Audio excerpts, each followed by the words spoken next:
जय जगन्नाथ। जय श्री गुरुदेवाय नमः।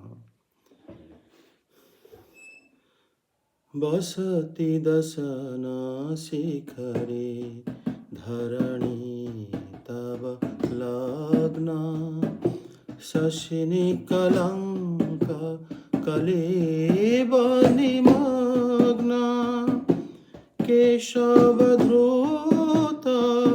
शुकररूपा जय जगदीश हरे हरे जय जगदीश हरे हरे कृष्ण कृष्ण कृष्ण हरे हरे हरे राम राम राम हरे हरे हरे कृष्ण कृष्ण कृष्ण हरे हरे हरे राम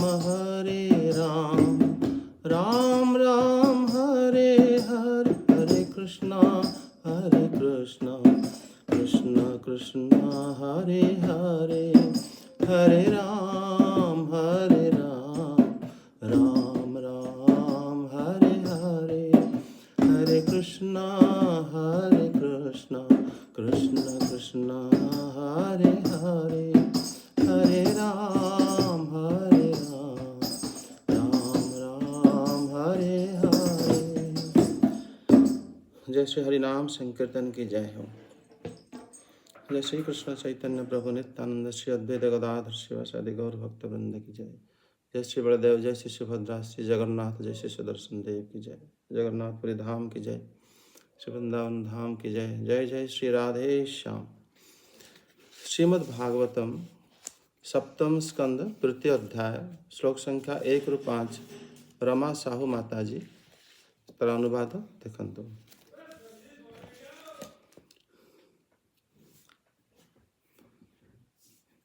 नारद उवाच हिरण्यकश्यपो राजन्यज योऽयमरात् जरामरम् आत्मानमः प्रतिद्वन्द्य मेकारजं व्याधितसमः स तेपे मन्दरद्रोण्यां तपः परमदारुणम् ऊर्ध्वा बाहुर्नभो दृष्टि पदाङ्गुष्ठाश्रिता बनिः जटादिधीतिमितिभिरेजे संवर्तार्क इमांशुभिः तस्मै स्तपस्तप्यमानो देवहस्तानानि भेजिरे तस्य मूर्धनः समद्भुतः सधूमो अग्निस्तपोमयः तिर्यगुर्वमधो लोकः नपति द्विषगीरितः चक्षुरुमुद्भुर्नाक्षुदान्मतः सदीपास्त्रीशलालभूः निपेतो सग्रहास्तार उज्ज्वललुश्च दिशो दशः। अनुवाद। हरे कृष्ण। ओम नमो भगवते वासुदेवाय। प्रभु जी प्रणाम। राधे प्रणाम। राधे। राधे राधे।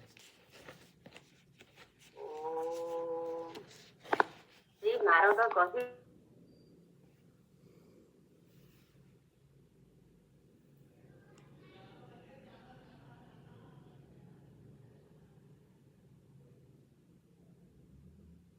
मुंड टेकी पारंते नाही।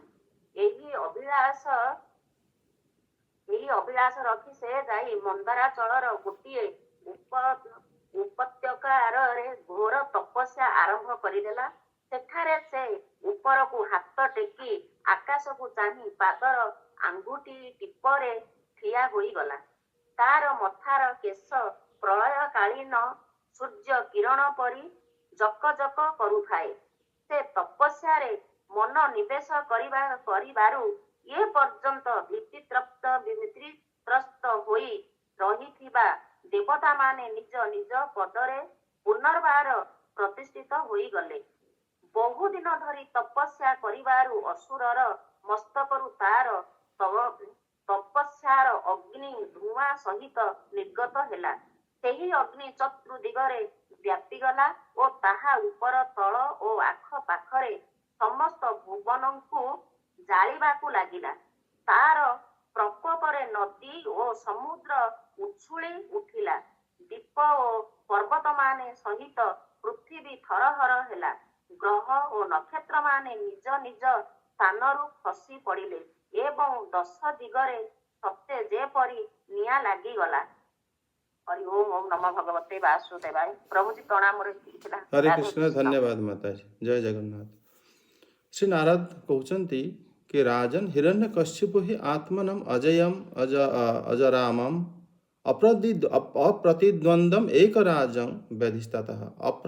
अप्रतिद्वंदी माने हला प्रतिपक्षहीन, माने से एमिति राजा हवा ପାଇଁ ଚାହୁଁଥିଲେ ଯାହା ଦ୍ୱାରା ତାଙ୍କର କୌଣସି ପ୍ରତିଦ୍ୱନ୍ଦ୍ୱୀ କେହି ନ ରହନ୍ତୁ। ଏ ପ୍ରକାର ଇଚ୍ଛା ଦେଖ ପୂର୍ବ ଅଧ୍ୟାୟରେ ହିରଣ୍ୟକଶ୍ୟପ ସେ ଅସୁରମାନଙ୍କୁ ନୀତି ଶିକ୍ଷା ପ୍ରଦାନ କରୁଥିଲେ କି ଆମେ ମାନେ ଶରୀର ନୁହଁ ଆତ୍ମା। ଏବେ କିନ୍ତୁ ତାଙ୍କର ଇଚ୍ଛା ଏତେ ପ୍ରବଳ ଅଛି, ସିଏ ଏମିତି ସମ୍ରାଟ ହେବା ପାଇଁ ଚାହୁଁଛନ୍ତି ଯାହାର କି ପ୍ରତିଦ୍ୱନ୍ଦ୍ୱୀ ନ ହୋଇଥିବେ। ମାନେ ସିଏ ଅଜୟମ୍ ମାନେ ଆତ୍ମନମ୍ ଅଜୟମ୍ ଅଜରାମମ୍, ସିଏ ମରିବାକୁ ମଧ୍ୟ ଚାହୁଁନାହାନ୍ତି, ବୁଢ଼ା ହେବାକୁ ମଧ୍ୟ ଚାହୁଁନାହାନ୍ତି ଏବଂ ବୁଢ଼ା ହୋଇକି ବେଶୀ ଦିନ ବଞ୍ଚିବା ପାଇଁ ମଧ୍ୟ ସେ ଚାହୁଁନାହାନ୍ତି। କିନ୍ତୁ ସେ ଚାହୁଁଛନ୍ତି ଏକ ରାଜମ୍ ଅପ୍ରତିଦ୍ୱନ୍ଦମ୍ ରାଜ୍ୟମ୍ ଏକ ରାଜମ୍। ସିଏ ଏମିତି ରାଜା ସମ୍ରାଟ ହେବା ପାଇଁ ଚାହୁଁଛନ୍ତି ଯାହାଙ୍କର କୌଣସି ପ୍ରତିଦ୍ୱନ୍ଦ୍ୱୀ ନାହାନ୍ତି। ମାନେ ହିରଣ୍ୟକଶ୍ୟପ ଏ ପ୍ରକାର ଇଚ୍ଛା ତାଙ୍କ ହୃଦୟରେ ଥିଲା। ତେଣୁ ଗତ ଅଧ୍ୟାୟରେ ଆମେମାନେ ଯେଉଁ ବୁଝିଥିଲେ କି କିଭଳି ଭାବରେ ସେ ଶିକ୍ଷା ପ୍ରଦାନ କରୁଥିଲେ ଏବଂ ଶିକ୍ଷାର ଅର୍ଥ କେମିତି ଭାବରେ ଆମେମାନେ ବୁଝିବା ଉଚିତ ସେ ବିଷୟରେ ଆମେ ଚର୍ଚ୍ଚା କରିସାରିଥିଲେ। ଶ୍ରୀ ନାରଦ ଆଗକୁ କହୁଛନ୍ତି କି ସେ କ'ଣ କଲେ ଯେତେବେଳେ ଜାଣିଲେ କି ଏଭଳି ମାନେ ମୋର ଇଚ୍ଛା, ସେତେବେଳେ ଜାଣିଲେ କି ମୋତେ ଏଭଳି ପ୍ରକାର ସମ୍ରାଟ ହେବା ପାଇଁ ମୋର ଇଚ୍ଛା ଅଛି, ତେଣୁ ସେ କ'ଣ କଲେ ନା ତପସ୍ୟା କଲେ। ତପସ୍ୟା କ'ଣ ନା ନିଜର ଶରୀରର ବେଗକୁ ରୋକିଦେଲେ।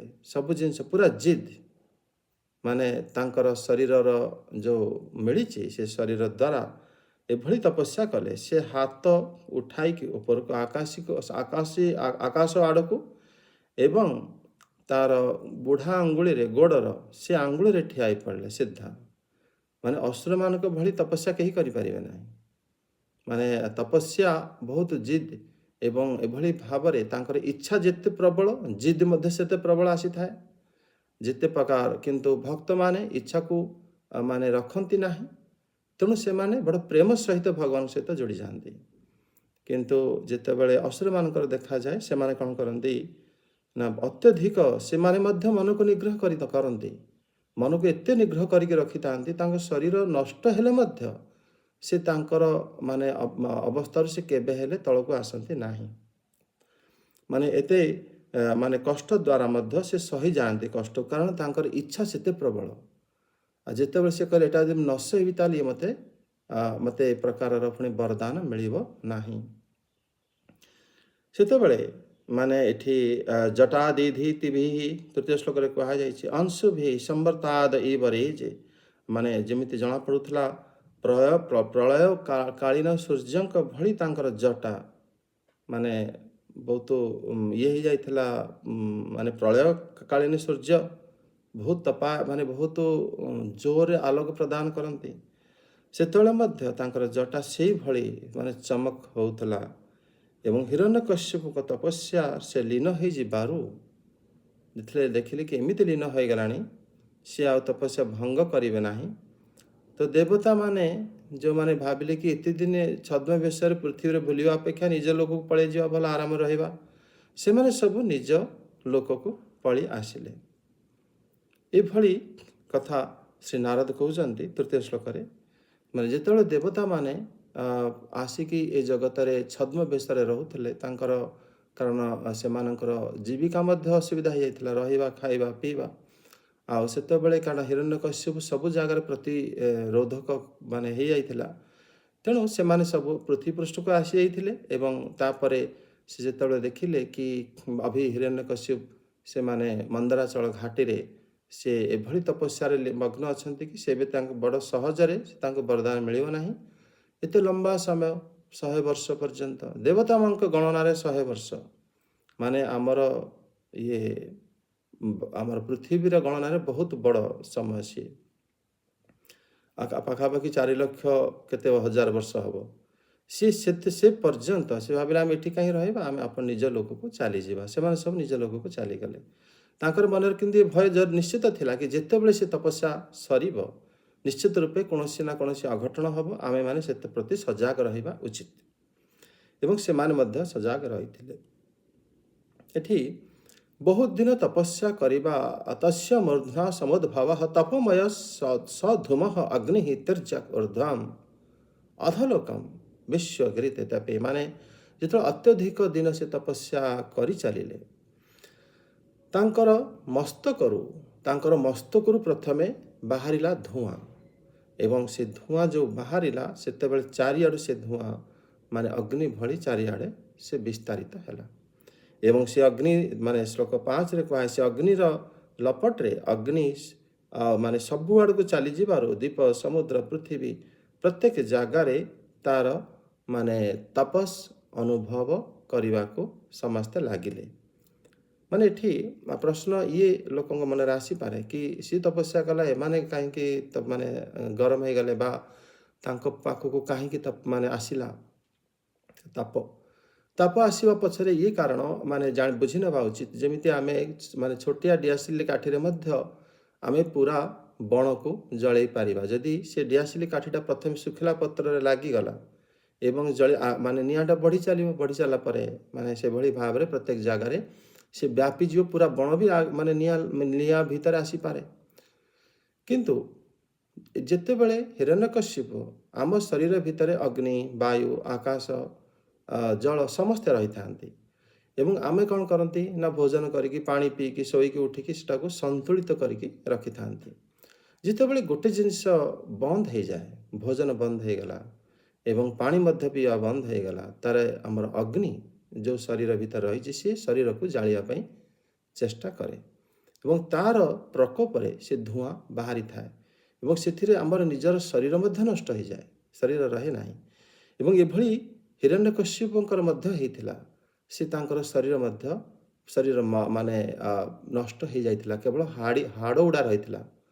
ମାନେ ସେ ଯେଉଁ ଧୀରେ ଧୀରେ ଅଗ୍ନି ବାହାରି ଚାଲିଲା, ସେ ଆଖପାଖ ପ୍ରତ୍ୟେକ ଜାଗାକୁ ଯେତେବେଳେ ସେ ସ୍ପର୍ଶ କଲା ପୁଣି ସେମାନେ ଅଗ୍ନିକୁ ବଢ଼ାଇଥିଲେ। ତେଣୁ ସବୁ ଜାଗାରେ ଅଗ୍ନି ଗୁଡ଼ିକ ମାନେ ଅଗ୍ନି ଏମିତି ଭାବରେ ମାନେ ବିସ୍ତାରିତ କରିଥିଲା, ହିରଣ୍ୟକଶ୍ୟପଙ୍କ ତପସ୍ୟାରେ ପ୍ରତ୍ୟେକ ଜାଗାରେ ମାନେ ସମସ୍ତଙ୍କୁ ମାନେ ଯେଉଁ କୁହାଯାଇଛି ଅଗ୍ନିର ଲପଟରୁ କେହି ବଞ୍ଚି ନଥିଲେ। ସେ ହିରଣ୍ୟକଶ୍ୟପଙ୍କର ତପମୟୀ ମାନେ ଅଗ୍ନିରୁ ମାନେ ଏବେ ଶ୍ଲୋକ 6ରୁ ଆମେ ପାଠ କରିବା। ସସ୍ମିତା ସେଠୀ ମାତାଜୀ ଦେଖନ୍ତୁ ଅନୁବାଦ।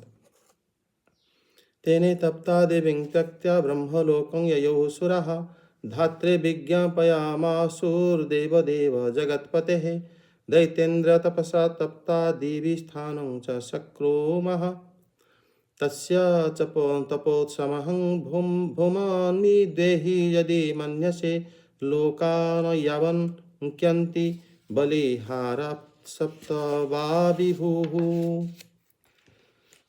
तस्यायं किल संकल्पश्चरितो दुश्चरं तपः श्रूयतां कीन विदितस्तावातपि निवेदतः सृष्ट्वा अचराचरमेदं तपयोगसमाधिना अध्यास्ते सर्वधिष्णेभ्यः परमेष्टि निजासनं तदहं वर्धमानेन तपयोगसमाधिना कालात्मनश्च नित्यत्वात् साधयिष्ये तथात्मनः अत्यथेदं विद्यास्ति अहमा यथा पूर्वमोजसा किन्यन्यैः कालानिभूतैः कालान्ते वैष्णवादिभिः इति शुश्रुमनिर्बन्ध्यं तपः परममास्थितः विधस्त्वानन्तरं युक्तं स्वयं त्रिभुवनेश्वरः तवासनं द्विजगवं परमेष्टयं जगत्पते भवाय श्रेयसे भृत्यै क्षमाय बीजनायाय च। अनुवाद। जय जगन्नाथ। ଜଗନ୍ନାଥ। ପ୍ରଣାମ ପ୍ରଭୁ। ଜୟ ଜଗନ୍ନାଥ। ହିରଣ୍ୟକଶ୍ୟପର ଏହି ତପସ୍ୟାର ତେଜରେ ସ୍ୱର୍ଗର ଦେବତାମାନେ ବି ଜଳିବାକୁ ଲାଗିଲେ। ସେମାନେ ଏହି ଜ୍ୱଳନ ସହି ନ ପାରି ସ୍ୱର୍ଗଲୋକକୁ ଚାଲିଗଲେ ଏବଂ ବ୍ରହ୍ମାଙ୍କୁ ପ୍ରାର୍ଥନା କଲେ, ଦେବଦେବ ବ୍ରହ୍ମା, ଆମ୍ଭେମାନେ ହିରଣ୍ୟକଶ୍ୟପର ତପସ୍ୟାର ତେଜରେ ଜଳି ଯାଉଛୁ। ଆମେ ଆଉ ସ୍ୱର୍ଗରେ ରହିପାରୁନୁ। ହେ ଅନନ୍ତ, ହେ ସର୍ବୋଦ୍ଧେକ, ଯଦି ଆପଣ ଉଚିତ ମନେ କରୁଛନ୍ତି ତେବେ ଆପଣଙ୍କୁ ସେବା କରୁଥିବା ଲୋକ ନାଶ ହୋଇଯିବା ପୂର୍ବରୁ ହିଁ ଏହି ଜ୍ୱାଳାକୁ ଶାନ୍ତ କରିଦିଅନ୍ତୁ। ଭଗବାନ, ଆପଣ ତ ସବୁ କିଛି ଜାଣନ୍ତି, ତଥାପି ସେ କେଉଁ ଅଭିପ୍ରାୟରେ ଏପରି ଘୋର ତପସ୍ୟା କରୁଛି ତାହା ଆମେ ଆମ ପକ୍ଷରୁ ଆପଣଙ୍କୁ ଜଣାଇ ଦେଉଛୁ। ଶୁଣନ୍ତୁ, ସେ ଭାବୁଛି ବ୍ରହ୍ମା ଯେପରି ନିଜର ତପସ୍ୟା ଓ ଯୋଗର ପ୍ରଭାବରେ ସଚରାଚରରେ ଜଗତ ସୃଷ୍ଟି କରି ସକଳ ଲୋକର ଉପରେ ସତ୍ୟଲୋକରେ ବିରାଜିତ ହେଉଛନ୍ତି, ମୁଁ ମଧ୍ୟ ସେହିପରି ଉଗ୍ର ତପସ୍ୟା ଓ ଯୋଗର ପ୍ରଭାବରେ ସେହି ପଦ ଓ ସ୍ଥାନ ପାଇଯିବି। ସମୟ ତ ଅସୀମ, ଆତ୍ମା ଓ ନିତ୍ୟ, ତେଣୁ ଗୋଟିଏ ଜନ୍ମରେ ନହେଲେ ବି ଅନେକ ଜନ୍ମରେ ଗୋଟିଏ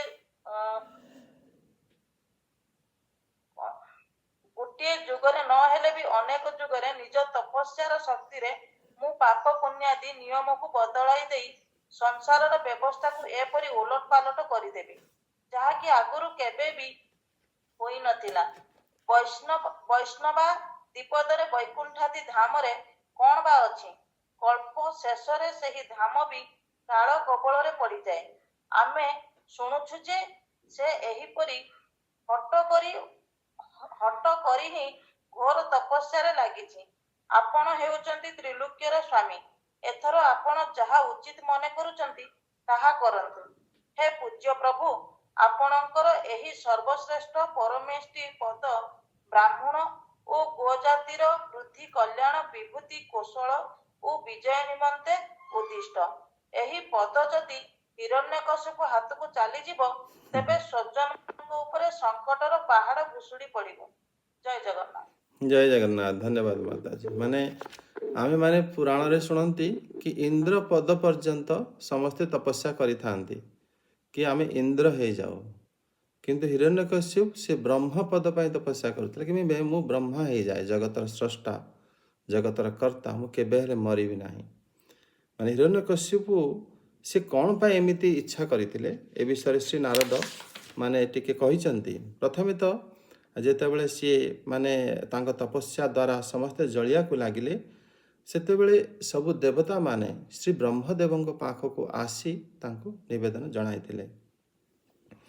ମାନେ ସେମାନେ ଯେତେବେଳେ ଶ୍ରୀ ବ୍ରହ୍ମଦେବଙ୍କ ପାଖକୁ ଆସି, ହେ ଦେବ ଦେବ, ହେ ଜଗତପତେ, ହେ ଦୈତେନ୍ଦ୍ର ତପସା ତପ୍ତ ଦେବୀ ସ୍ଥାନୁ ନ ସକ୍ରୁମଃ, ହେ ଭୂମନ୍, ହେ ଅଭିଭୂଃ, यदि मन्ये तव बलिहारा यावन्न नश्यन्ते तस्य च अपशमं विदेह। आमे आपण जानती सब किछि, किंतु आमे पुनर्बार तार मनसा तार उद्देश्य को आमे आपण को कहवा को जाऊँ।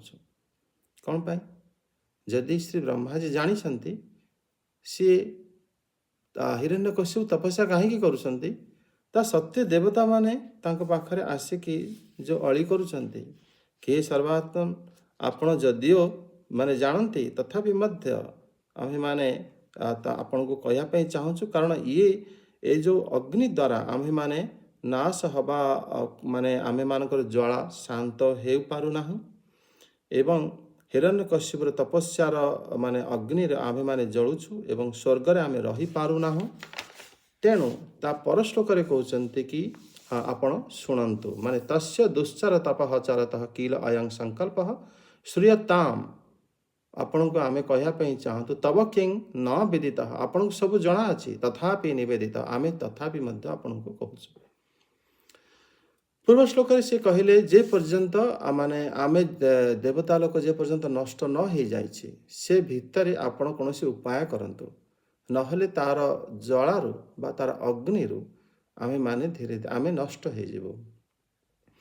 आपण जदिओ सब किसी जानती, आपण कहीं विलंब करुछंती बा कौन आपणकर इच्छा आमे जानी ना, किंतु आपण को आमे आउ थरे कहूछु। या द्वारा माने से माने देवता गण से श्री ब्रह्माजी ऊपर ମାନେ ପ୍ରେସର ମାନେ ଯେଉଁ ଦବାବ ପକାଉଥିଲେ କି ମାନେ ବ୍ରହ୍ମାଜୀ ତାଙ୍କୁ ବରଦାନ ଦେବା ବେଳେ ଟିକେ ଏ ବିଷୟରେ ଚିନ୍ତା କରନ୍ତୁ କି ବାସ୍ତବରେ ସେ କ'ଣ ମାଗୁଛନ୍ତି, ଆପଣ କ'ଣ ତାକୁ ଦେବେ। ସେ କଥା ଶ୍ରୀ ଦେବତାମାନେ ଏ ଜାଗାରେ କହୁଛନ୍ତି। ମାନେ ହିରଣ୍ୟକଶ୍ୟପଙ୍କର ତାଙ୍କର ଇଚ୍ଛା କ'ଣ ଅଛି, ଯେମିତି ସମ୍ପୂର୍ଣ୍ଣ ଚରାଚର ଜଗତ ଶ୍ରୀ ବ୍ରହ୍ମାଜୀ ସୃଷ୍ଟି କରନ୍ତି ଏବଂ ସୃଷ୍ଟି କରି ସେ ନିଜେ ସତ୍ୟଲୋକରେ ବିରାଜମାନ କରନ୍ତି। ବ୍ରହ୍ମାଜୀ ସତ୍ୟଲୋକ ମାନେ ସେ ଲୋକ କେବେ ହେଲେ ନଷ୍ଟ ହୁଏ ନାହିଁ। ତାପରେ ପ୍ରତିଦିନ ସେ କ'ଣ କରନ୍ତି ନା, ସେ ପ୍ରତିଦିନ ସେ ତପସ୍ୟା ଯୋଗ ସମାଧି ଦ୍ୱାରା ହିରଣ୍ୟକଶ୍ୟପ ତାର ଏଭଳି ଚିନ୍ତା କରିଛି କି କାଳ ଏବଂ ଆତ୍ମା ନିତ୍ୟ ହେଇଥିବାରୁ ଯେତେ ଯୁଗ ଚାଲିଯାଉ ମୁଁ ସେଥିରେ କେବେ ହେଲେ ପଛକୁ ହଟିବି ନାହିଁ। କାରଣ କ'ଣ?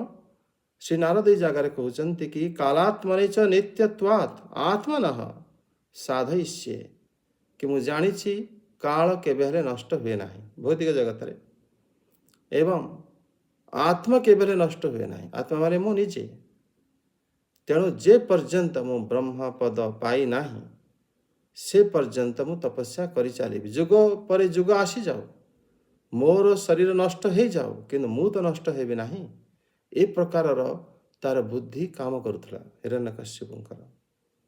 ଆମେମାନେ ଆତ୍ମା ଏବଂ ଶରୀରର ପାର୍ଥକ୍ୟ କେତେ ବୁଝିଲେ ମଧ୍ୟ ଏଇ ଯେଉଁ ତାଙ୍କର ଯେଉଁ ଜିଦ୍ କି ଯୁଗ ପରେ ଯୁଗ ବିତି ଯାଉ, ମୁଁ ତ କେବେ ନଷ୍ଟ ହେବି ନାହିଁ, ତେଣୁ ମୁଁ ତପସ୍ୟା କାହିଁକି ଛାଡ଼ିବି। ଯେ ପର୍ଯ୍ୟନ୍ତ ମାନେ ସେତେବେଳେ ତାଙ୍କର ଘର ଚିନ୍ତା, ରାଜ୍ୟ ଚିନ୍ତା ବା ପୃଥିବୀର ଚିନ୍ତା ଯାହା କିଛି ହେଇଯାଉ, ମୋ ଶରୀର ନଷ୍ଟ ହେଇଯାଉ, କିନ୍ତୁ ମୁଁ ତ ଅମର।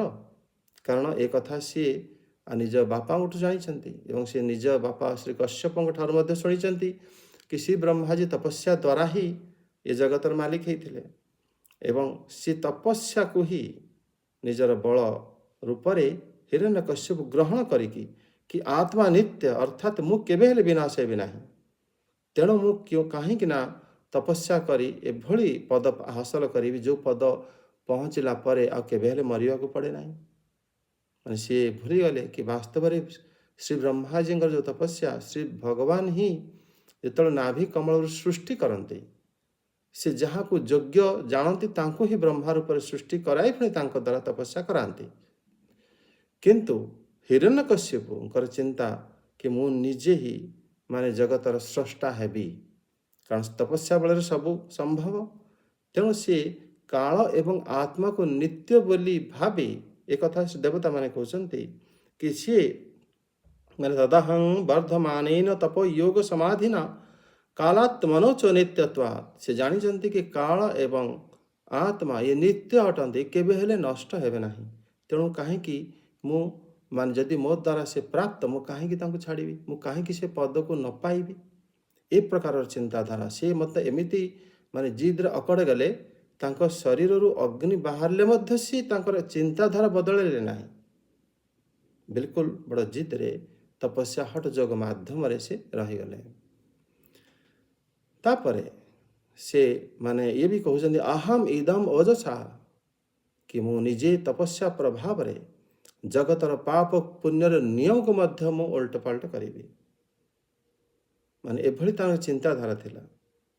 ମାନେ ଭାବିକି ଦେଖନ୍ତୁ, ଯେଉଁମାନେ ସବୁ ଟେରରିଷ୍ଟ ଅଛନ୍ତି ସେମାନେ ବେଳେବେଳେ ଶାସନର ସତ୍ତାକୁ ପାଇବା ପାଇଁ ସେ ବହୁତ ପ୍ରକାରର ବୁଦ୍ଧି ଲଗାନ୍ତି।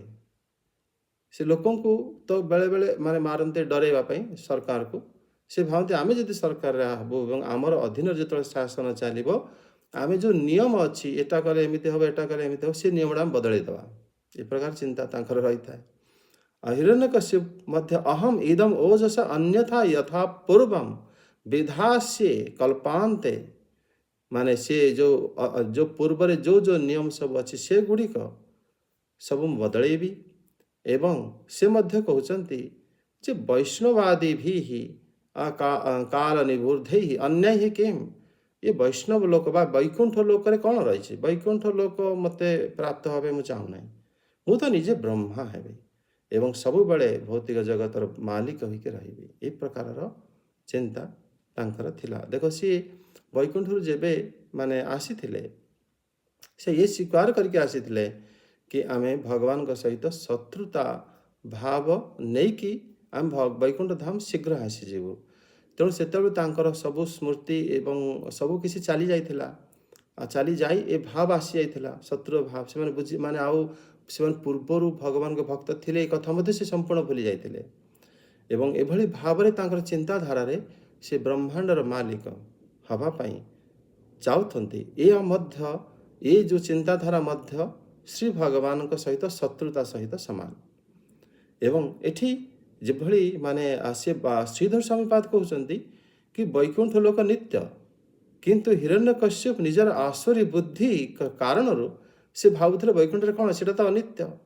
ए प्रकार चिंताधारा हिरण्यकश्यप बुद्धि रे आसी जाइथिला तापरे श्लोक 12 कहते कि हे त्रिभुवनेश्वर परमं तपः अस्ति इति निर्बंध सुश्रम अनंतर स्वयं युक्त विधस्त आपण निजे जोटा आपन को ठीक लगुच से करंतु किंतु आमे तो कहूँ कि आपण एभली भाव रे ताकू जदि तथास्तु करदेले आप निजे हटिगले ताहले सी जदि ब्रह्मा हेबे ताहले कौन कौन असुविधा हो पारे जगत रे आपण सेटाकू चिंता थरे करंतु हे जगतपते तब पारमेष्ट्य आसनां द्विजगवांग भवाय कि आपण सर्वश्रेष्ठ माने पदरे रहिछंती एवं आपण द्विजगवाम भवाय द्विज एवं ब्राह्मण एवं गायींकर वृद्धि निमित्ते आपण सबुबले माने चेष्टित थांती तेणु आपण ए विषय टिके विचार करंतु ए कथा देवता मानकर निवेदन थिला एथिरे देवता मानकर निवेदन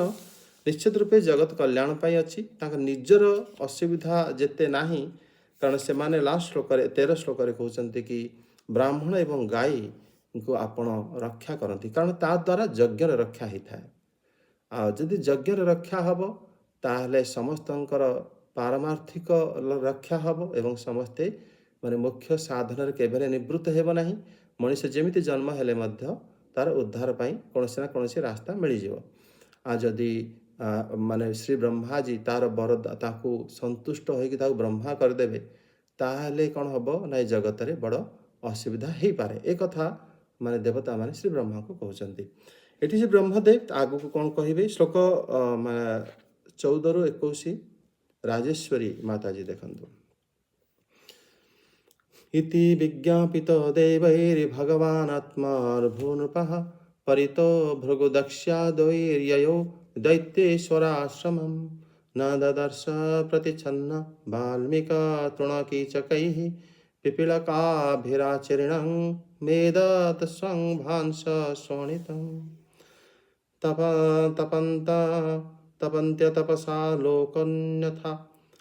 लोकन्यथा भापीहितं रविं विलक्ष्य विस्मितः प्राह प्रहसन्न सवाहनः उत्तिष्ठोत्तिष्ठ भद्रं ते तपः सिद्धो असि कश्यपः ब्रह्म उवाच उत्तिष्ठ भद्रं ते तपः सिद्धो असि काश्यप वरदो हमनुप्राप्तो वियताभिस्पितो वरः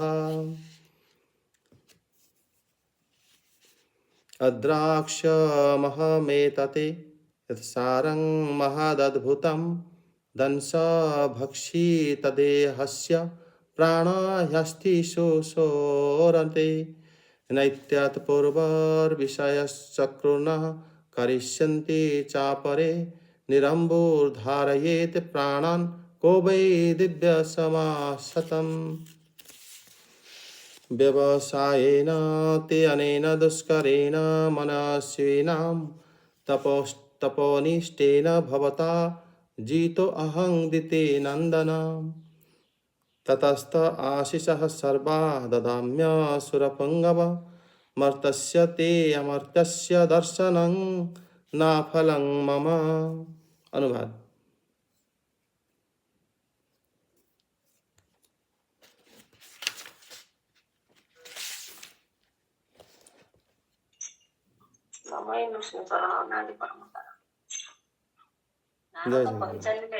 ଯୁଧିଷ୍ଠିର ଦେବତା ମାନେ ଭଗବାନ ବ୍ରହ୍ମାଙ୍କୁ ଏପରି ନିବେଦନ କରିବାରୁ ସେ ଭୃଗୁ ଓ ଦକ୍ଷ ଆଦି ପ୍ରଜାପତି ମାନଙ୍କୁ ସଙ୍ଗରେ ଘେନି ହିରଣ୍ୟକଶିପୁର ଆଶ୍ରମକୁ ଗଲେ। ସେଠାକୁ ଗଲେ ସିନା ସେମାନେ ସେଠାରେ ତାଙ୍କୁ ଦେଖିପାରିଲେ ନାହିଁ, କାରଣ ସେତେବେଳକୁ ତାର ଦେହଟା ଉଇ ହୁଙ୍କା, ଘାସ ଓ ବାଉଁଶରେ ଆଚ୍ଛାଦିତ ହୋଇଯାଇଥିଲା ଏବଂ ଉଇ ଜନ୍ଦା ଆଦି କୀଟମାନେ ତାର ଚର୍ମ, ମାଂସ, ମେଦ ଓ ରକ୍ତ ଖାଇଯାଇଥିଲେ। ମେଘରେ ଢାଙ୍କି ହୋଇଯାଇଥିବା ସୂର୍ଯ୍ୟ ପରି ସେ ନିଜ ତପସ୍ୟାର ତେଜରେ ସମଗ୍ର ଭୁବନକୁ ଉତ୍ତପ୍ତ କରୁଥିଲା। ତାହାର ଏହି ରୂପ ଦେଖି ବ୍ରହ୍ମା ବିସ୍ମିତ ହୋଇଗଲେ। ସେ ହସି ହସି ତାକୁ କହିଲେ, ବ୍ରହ୍ମା କହିଲେ, ବାପା ହିରଣ୍ୟକଶ୍ୟପ, ଉଠ ଉଠ, ତୁମର ମଙ୍ଗଳ ହେଉ। ହେ କଶ୍ୟପ ନନ୍ଦନ, ତମ ତପସ୍ୟା ଏଥର ସିଦ୍ଧି ଲାଭ କଲା। ମୁଁ ତୁମକୁ ବର ଦେବାକୁ ଆସିଛି। ତୁମର ଯାହା ଇଚ୍ଛା ତାହା ନିଃସଙ୍କୋଚରେ ମାଗ। ମୁଁ ତୁମର ହୃଦୟର ଅଦ୍ଭୁତ ବଳ ଦେଖିଲି। ଆହେ, କୀଟମାନେ ତୁମର ରକ୍ତ ମାଂସର ଦେହଟା ଖାଇଗଲେ, ତଥାପି ତୁମର ପ୍ରାଣ ଅସ୍ଥି ସାହାଯ୍ୟରେ ତିଷ୍ଠି ରହିଲା। ଏପରି କଠିନ ତପସ୍ୟା ଆଗରୁ କୌଣସି ଋଷି କରିନଥିଲେ କି ଭବିଷ୍ୟତରେ କେହି କରିବେ ନାହିଁ। ଏପରି କିଏ ଅଛି ଭଲା ଯେ କି 100-150 ବର୍ଷ, 36,000 ମନୁଷ୍ୟ ବର୍ଷ ବିନା ପାଣିରେ ବଞ୍ଚି ରହିପାରିବ? ତେଣୁ ବାପ ହିରଣ୍ୟକଶ୍ୟପ, ତୁମେ ଏ ଯେଉଁ କର୍ମ କରି ଦେଖାଇଦେଲ, ଏହା ବଡ଼ ବଡ଼ ହୀର ପୁରୁଷଙ୍କ ପକ୍ଷେ ମଧ୍ୟ ଅତ୍ୟନ୍ତ ଦୁଷ୍କର। ତୁମେ ତୁମର ଏହି ତପନିଷ୍ଠା ଦ୍ୱାରା ମତେ ବଶ କରିଦେଲ। ହେ ଦୈତ୍ୟ ଶିରୋମଣି, ଏଥିରେ ମୁଁ ସନ୍ତୁଷ୍ଟ ହୋଇଯାଇଥିବାରୁ ତୁମେ ମତେ ଯାହା ମାଗିବ ମୁଁ ତାହା ଦେବି। ତୁମେ ହେଉଛ ମରଣଶୀଳ, ମୁଁ ଅମର, ତେଣୁ ମୋର ଏହି ଦର୍ଶନ ତୁମ ପାଇଁ ନିଷ୍ଫଳ ହେବ ନାହିଁ। ଓମ୍ ନମଃ ବାସୁଦେବାୟ। ଜୟ ଜଗନ୍ନାଥ। ଧନ୍ୟବାଦ ମାତାଜୀ। ଏଠି ଯେଉଁମାନେ 100 ବର୍ଷ ବିଷୟରେ କହିଛନ୍ତି ଶ୍ଲୋକ 19ରେ, ଏତତ୍ ପୂର୍ବର୍ଷୟଃ ନ ଚକ୍ରୁ ନ ଚାରେ କରିଷ୍ୟନ୍ତି କୋ ବୈ ଦିବ୍ୟ ସଭା ଶତମ୍ ନିରମ୍ଭୁ ପ୍ରାଣାନ୍ ଧାରୟତି। ମାନେ ଦେବତାଙ୍କର ଗଣନାରେ 100 ବର୍ଷ।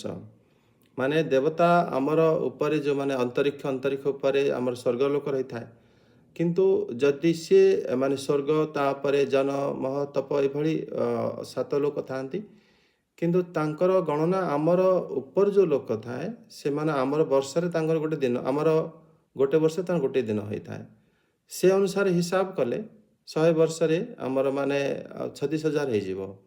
କିନ୍ତୁ ଯଦି ଆମେ ତା ଉପର ଲୋକକୁ ଯିବା, ବ୍ରହ୍ମାଙ୍କର ଆୟୁ ଯଦି 100 ବର୍ଷ ହିସାବ କରାଯାଏ, ତାହେଲେ ସେ ତ ପୁରା ମାନେ ସୃଷ୍ଟିର ପ୍ରଳୟ ପର୍ଯ୍ୟନ୍ତ ସେ ସମୟ ହେଇଯିବ। କିନ୍ତୁ ହିରଣ୍ୟକଶ୍ୟପ ଏ ଜଗତରେ ମାନେ ସେ ନେଇଥିଲେ, ସେଥିପାଇଁ ମାତାଜୀ ଯେଉଁଟା ପାଠ କଲେ କି ଅନୁବାଦରେ 36,000 ବର୍ଷ ଲେଖାଯାଇଛି, କିନ୍ତୁ ଏଠି କେବଳ ଦେବତାଙ୍କ ଗଣନାରେ 100 ବର୍ଷ କୁହାଯାଇଛି। କିନ୍ତୁ ସେ 100 ବର୍ଷ ମଧ୍ୟ ବିନା ପାଣିରେ ରହିବାଟା ଆଶ୍ଚର୍ଯ୍ୟ କଥା। ଏ କଥା ହେଲା ମୁଖ୍ୟ। ବାକି ସିଏ କେତେ ମାନେ ଦିନ ରହିଥିଲେ ସେ କଥା ଅନୁମାନ କରିହେବ। ଏଠି ଶ୍ଲୋକ ଆମର 13ରୁ 14ରେ କୁହାଯାଇଛି, ଶ୍ଲୋକ 14ରେ କି ମାନେ ଦେବତାମାନେ ଯେତେବେଳେ ଏଭଳି ମାନେ ଶ୍ରୀ ବ୍ରହ୍ମଦେବଙ୍କୁ କହିଲେ, ସେତେବେଳେ ଶ୍ରୀ ବ୍ରହ୍ମଦେବ ମାନେ ତାଙ୍କର ଶ୍ରୀ ଭୃଗୁ ମହର୍ଷି ଏବଂ ତାଙ୍କର ଯେଉଁ ପ୍ରଜାପତି ପୁତ୍ର ଆଦି ଶ୍ରୀ ଦକ୍ଷ, ଏ ସମସ୍ତଙ୍କୁ ନେଇ ସାଙ୍ଗରେ ନେଇ ଶ୍ରୀ ବ୍ରହ୍ମଦେବ ହିରଣ୍ୟକଶ୍ୟପଙ୍କ ଆଶ୍ରମକୁ ଆସିଲେ। ଆଶ୍ରମ ମାନେ ଯେଉଁ ଜାଗାରେ ସେ ତପସ୍ୟା କରୁଥିଲେ। ହିରଣ୍ୟକଶ୍ୟପ ଆସିକି ସେ ଦେଖିଲେ କି ବାସ୍ତବରେ ହିରଣ୍ୟକଶ୍ୟପ ନାହାନ୍ତି। ସେ ବ୍ରହ୍ମଦେବ ତାଙ୍କୁ ଦେଖିବା ପାଇଁ ଆସିଥିଲେ ଏବଂ ଦେଖିଲେ ସେ ଜାଗାରେ ସେ ନାହାନ୍ତି। କାରଣ ସେ ଜାଗାରେ, ସେ ଯେଉଁ ଜାଗାରେ ତପସ୍ୟା କରୁଥିଲେ ଠିଆ ହେଇକି, ସେ ଜାଗାରେ ମାନେ ହୁଙ୍କା ଭଳି ହେଇଯାଇଛି। ଘାସ, ବାଉଁଶ, ମାନେ ଚିଣ୍ଟି, ମାନେ ଯେଉଁ ଆମର ପିମ୍ପୁଡ଼ି ଆଦି ସବୁ ଖାଇସାରିଥିଲେ। ତ ବାକି ଜାଗାଟା ମାନେ ଘାସ ବାଉଁଶ ହେଇଯାଇଛନ୍ତି। ମାନେ ଶରୀରଟା ମାଟି ସହିତ ମିଶିଯାଇଛି। ଅଗ୍ନି ଯେଉଁଟା ଆମର ଅଗ୍ନି ଦ୍ୱାରା ସେ ପାର ହେଇଯାଇଛନ୍ତି, କେଉଁଟା ନା ଅଗ୍ନି ବାହାରକୁ ଜଳାଇ ଚାଲିଛି। ଏବଂ ଶରୀର ଭିତରେ ଯେଉଁ ମାଟି ତତ୍ତ୍ୱ ଅଛି, ମାଟିରେ ଗଛ ବାଉଁଶ ହେବା ସ୍ୱାଭାବିକ। ତେଣୁ ସେ ଜାଗାରେ ସେଭଳି ଭାବରେ ଦୃଶ୍ୟ ମାନେ ବ୍ରହ୍ମଦେବ ଦେଖିଲେ। ତେଣୁ ଏଠି ସେତେବେଳେ ସେ ଦେଖିଲା ପରେ ସେ କହିଲେ, ହିରଣ୍ୟକଶ୍ୟପ କାହାନ୍ତି ୟା ଭିତରେ? କେବଳ ଦେଖିଲେ ମାନେ ହାଡ଼ର ଗୋଟେ ଢାଞ୍ଚା ଅଛି, ତା ଭିତରେ ପ୍ରାଣ ବାସ କରୁଛି। ମାନେ ଏତେ ଜିଦ୍, ମନକୁ ଏତେ ନିଗ୍ରହ କରିଦେଇଛନ୍ତି। ଶରୀର ନାହିଁ, ତା ସତ୍ତ୍ୱେ ବି ତାଙ୍କର ପ୍ରାଣ କିନ୍ତୁ ଯାଇନାହିଁ। ଏତିକି ପର୍ଯ୍ୟନ୍ତ କୌଣସି ଜୀବ ପକ୍ଷରେ, ଦେହଧାରୀ ପକ୍ଷରେ ମଧ୍ୟ ଅତ୍ୟନ୍ତ କଠିନ କି ସେ ଏଭଳି ତପସ୍ୟା କରୁ, ମାନେ ଶରୀର ନାହିଁ ଆଉ ମାନେ ପ୍ରାଣ ହାଡ଼ ଭିତରେ ବାସ କରିଛି ଏବଂ ସେ ଠିଆ ହେଇକି ତପସ୍ୟା କରୁଥିଲେ ଏଭଳି ଦେଖାଯାଇଛି। ଆଉ ଏଭଳି ଭାବରେ ସେ ଯେତେବେଳେ ହିରଣ୍ୟକଶ୍ୟପ, କାରଣ ହିରଣ୍ୟକଶ୍ୟପଙ୍କର ଏ ତପସ୍ୟାକୁ ଶ୍ରୀ ବ୍ରହ୍ମଦେବ କହିଛନ୍ତି କେହି ଏଭଳି ପୂର୍ବରୁ କରିନଥିଲେ, ଆଗକୁ ମଧ୍ୟ କେହି କରିପାରିବେ ନାହିଁ, କୌଣସି ଋଷି ଏଭଳି ତପସ୍ୟା କରିପାରନ୍ତି ନାହିଁ। ଆଉ ଏଠି ମାନେ ଆମେ ଯଦି କହିବା ଶ୍ରୀ ବାଲ୍ମୀକିଙ୍କର ତପସ୍ୟା ମଧ୍ୟ ଏଭଳି ଥିଲା ଏବଂ ସିଏ ବାଲି ହୁଙ୍କା ହେଇଯାଇଥିଲେ ଏବଂ ତା ଭିତରୁ ସେ ବାହାରିଥିଲେ ଶ୍ରୀ ନାରଦ ଏବଂ ଶ୍ରୀ ପର୍ବତମୁନି ଆଦି ଯେତେବେଳେ ତାଙ୍କ ପାଖକୁ ଯାଇଥିଲେ। କିନ୍ତୁ ଶ୍ରୀ ବାଲ୍ମୀକି ଦେବଙ୍କର ଯେଉଁ କେବଳ ହାଡ଼ ଭିତରେ ପ୍ରାଣ ବାସ କରୁଥିଲା ଏମିତି ବର୍ଣ୍ଣନା ନଥିଲା, କିନ୍ତୁ ସେ କେବଳ ବାଲି ହୁଙ୍କା ହେଇଯାଇଥିଲା ତାଙ୍କ ଶରୀର। କିନ୍ତୁ ଏଠି ହିରଣ୍ୟକଶ୍ୟପଙ୍କର କେବଳ ହାଡ଼ ଭିତରେ ପ୍ରାଣ ବାସ କରୁଥିଲା ଏବଂ ସେ ଜାଗାରେ ହିରଣ୍ୟକଶ୍ୟପକୁ ଶ୍ରୀ ବ୍ରହ୍ମାଜୀ ଦେଖିପାରିନଥିଲେ। ଆଉ ଏଇ ଜାଗାରେ ମାନେ ବ୍ରହ୍ମାଜୀ କହୁଛନ୍ତି ଆଗକୁ କହିବେ ତାଙ୍କର ମାନେ ଏମିତି ଜଣାପଡ଼ୁଥିଲା ଯେମିତି ମେଘ ଦ୍ୱାରା ସୂର୍ଯ୍ୟକୁ ଢକାଯାଏ, ସେହିଭଳି ହିରଣ୍ୟକଶ୍ୟପକୁ ଶ୍ରୀ ବ୍ରହ୍ମଦେବ ଦେଖିଥିଲେ।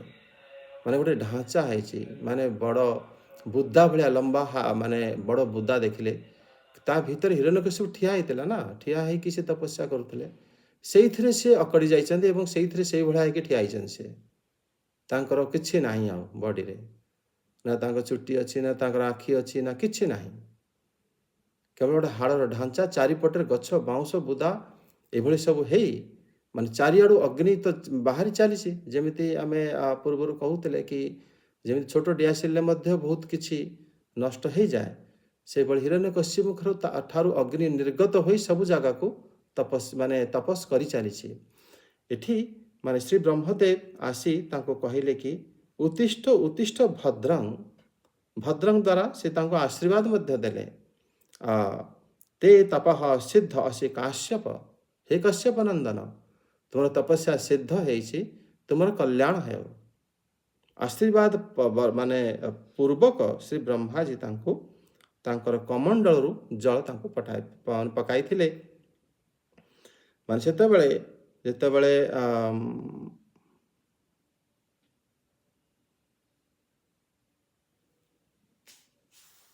ଶ୍ଲୋକ ତପସ୍ୟା ଦ୍ୱାରା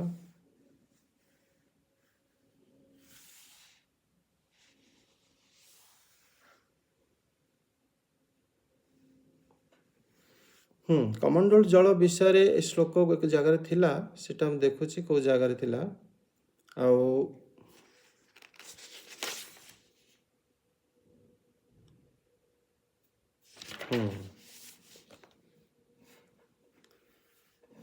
ପ୍ରଭୁଜୀ ଶ୍ଲୋକ 22ରେ ଅଛି। 22ରେ? ଆଚ୍ଛା, ୟା ପରେ ଅଛି, ସେଇଟା ମୁଁ ଦେଖୁଥିଲି। ଆଚ୍ଛା, ଠିକ୍ ଅଛି। ଏଠି ମାନେ ସେ କହୁଛନ୍ତି କି ତୁମର ଶରୀରକୁ ମାନେ ଅଦ୍ଭୁତ, ମାନେ ମୁଁ ଦେଖିଲି ତୁମର ଶରୀରର ମାନେ ସମସ୍ତେ ଖାଇସାରିଛନ୍ତି, ଶରୀର କିଛି ନାହିଁ, କେବଳ ତୁମ ହୃଦୟକୁ ମୁଁ ଦେଖିପାରୁଛି, ଯାହାଦ୍ୱାରା ତୁମର ପ୍ରାଣ ତା ଭିତରେ ରହିଛି। ମାନେ ମନ ନିଗ୍ରହ ଏତେ ମାନେ କଠିନ, ମନକୁ ନିଗ୍ରହ କରିବା, ବିଷୟବସ୍ତୁରୁ ଦୁଃଖ କଷ୍ଟ ସହିବା, ଆମେ ଛୋଟ ଛୋଟ କଥା ସହିପାରୁନାହାନ୍ତି, ସେ ଅସୁର ହିଁ ମଧ୍ୟ କେତେ ସହାୟ କରିଥିଲେ। ଏବଂ ତାଙ୍କର ଯେଉଁ ଏ ପ୍ରକାର ତପସ୍ୟା ସେ କହୁଛନ୍ତି ଶ୍ରୀ ବ୍ରହ୍ମାଜୀ ଶ୍ଲୋକ 19ରେ କି ନା ପୂର୍ବରୁ ଏଭଳି କେହି ଋଷି କରିଥିଲେ, ନା ଏତତ୍ ପୂର୍ବଶୟ ନ ଚକ୍ରୁ ନ ଚାପରେ କରିଷ୍ୟନ୍ତି କୋ ବା ଦିବ୍ୟ ସଭା, ଏଭଳି ଭବିଷ୍ୟତରେ ମଧ୍ୟ କେହି କରିବେ ନାହିଁ। ଆଉ କାରଣ ତୁମେ ବିନା ପାଣି ପିଇ 100 ବର୍ଷ ଦେବତାଙ୍କର ଯେଉଁ ଦେବତାଙ୍କ ଗଣନାରେ ରହିପାରିଛ, ଏଭଳି ଅସମ୍ଭବ। କାରଣ ଯେତେବେଳେ ଋଷିମାନେ ପ୍ରଥମେ ତପସ୍ୟା କରିବାକୁ ଯାଆନ୍ତି, ସେଇଟା ମଧ୍ୟ ଆମେ ଦେଖିଥିଲେ ପୂର୍ବରୁ, ଆମର ଯେଉଁ ଭରତମୁନି ଯାଇଥିଲେ, ଭରତ ମହାରାଜ ତପସ୍ୟା କରିବା ପାଇଁ, ଏବଂ ଧ୍ରୁବ ମହାରାଜ, ଏବଂ ଯେଉଁ ତପସ୍ୟା ପୂର୍ବରୁ ଆମେ ପାଠ କରିଥିଲେ, ବାସ୍ତବରେ ସେମାନେ ପ୍ରଥମେ ଆଶ୍ରମ କରି ରହନ୍ତି ଏବଂ ସକାଳୁ ମାନେ ତ୍ରିସନ୍ଧ୍ୟା ସ୍ନାନ କରନ୍ତି।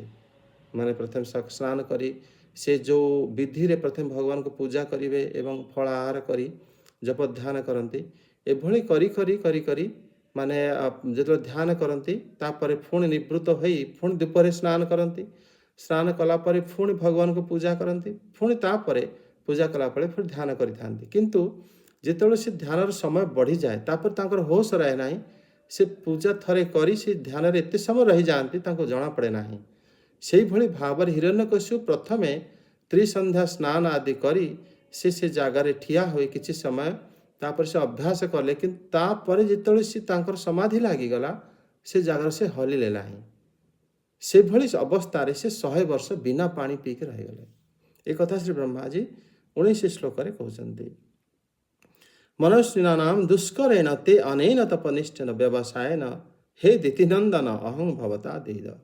से माने श्री ब्रह्मा जी तांको दितिनंदन कहते कि हे दितिंकर पुत्र तुम्हें मते जीति नहीं गल तुम तपस्या माध्यम मते तुम्हें जीतिल। बड़ बड़ धैर्यवान एभलिया तपस्या बड़ कष्ट कहीं एत धैर्य रखिपारे ना किंतु तुम्हें मते माने जीति नहीं गल। हे असुर शिरोमण हे असुर पुंगव 21 श्लोक कहते अतः हे सर्वा आशीष ददामी मु तुमको आशीर्वाद दवापाई वरदान दवापाई आसी। हे असुर शिरोमणि मु तुमको वरदान दवापाई आसी तुम्हें मते क्यों कारण मुझे अमर अमरत्व अमर्त्य ददामी मर्त्य ते अमरत्य मम दर्शन अफलंग।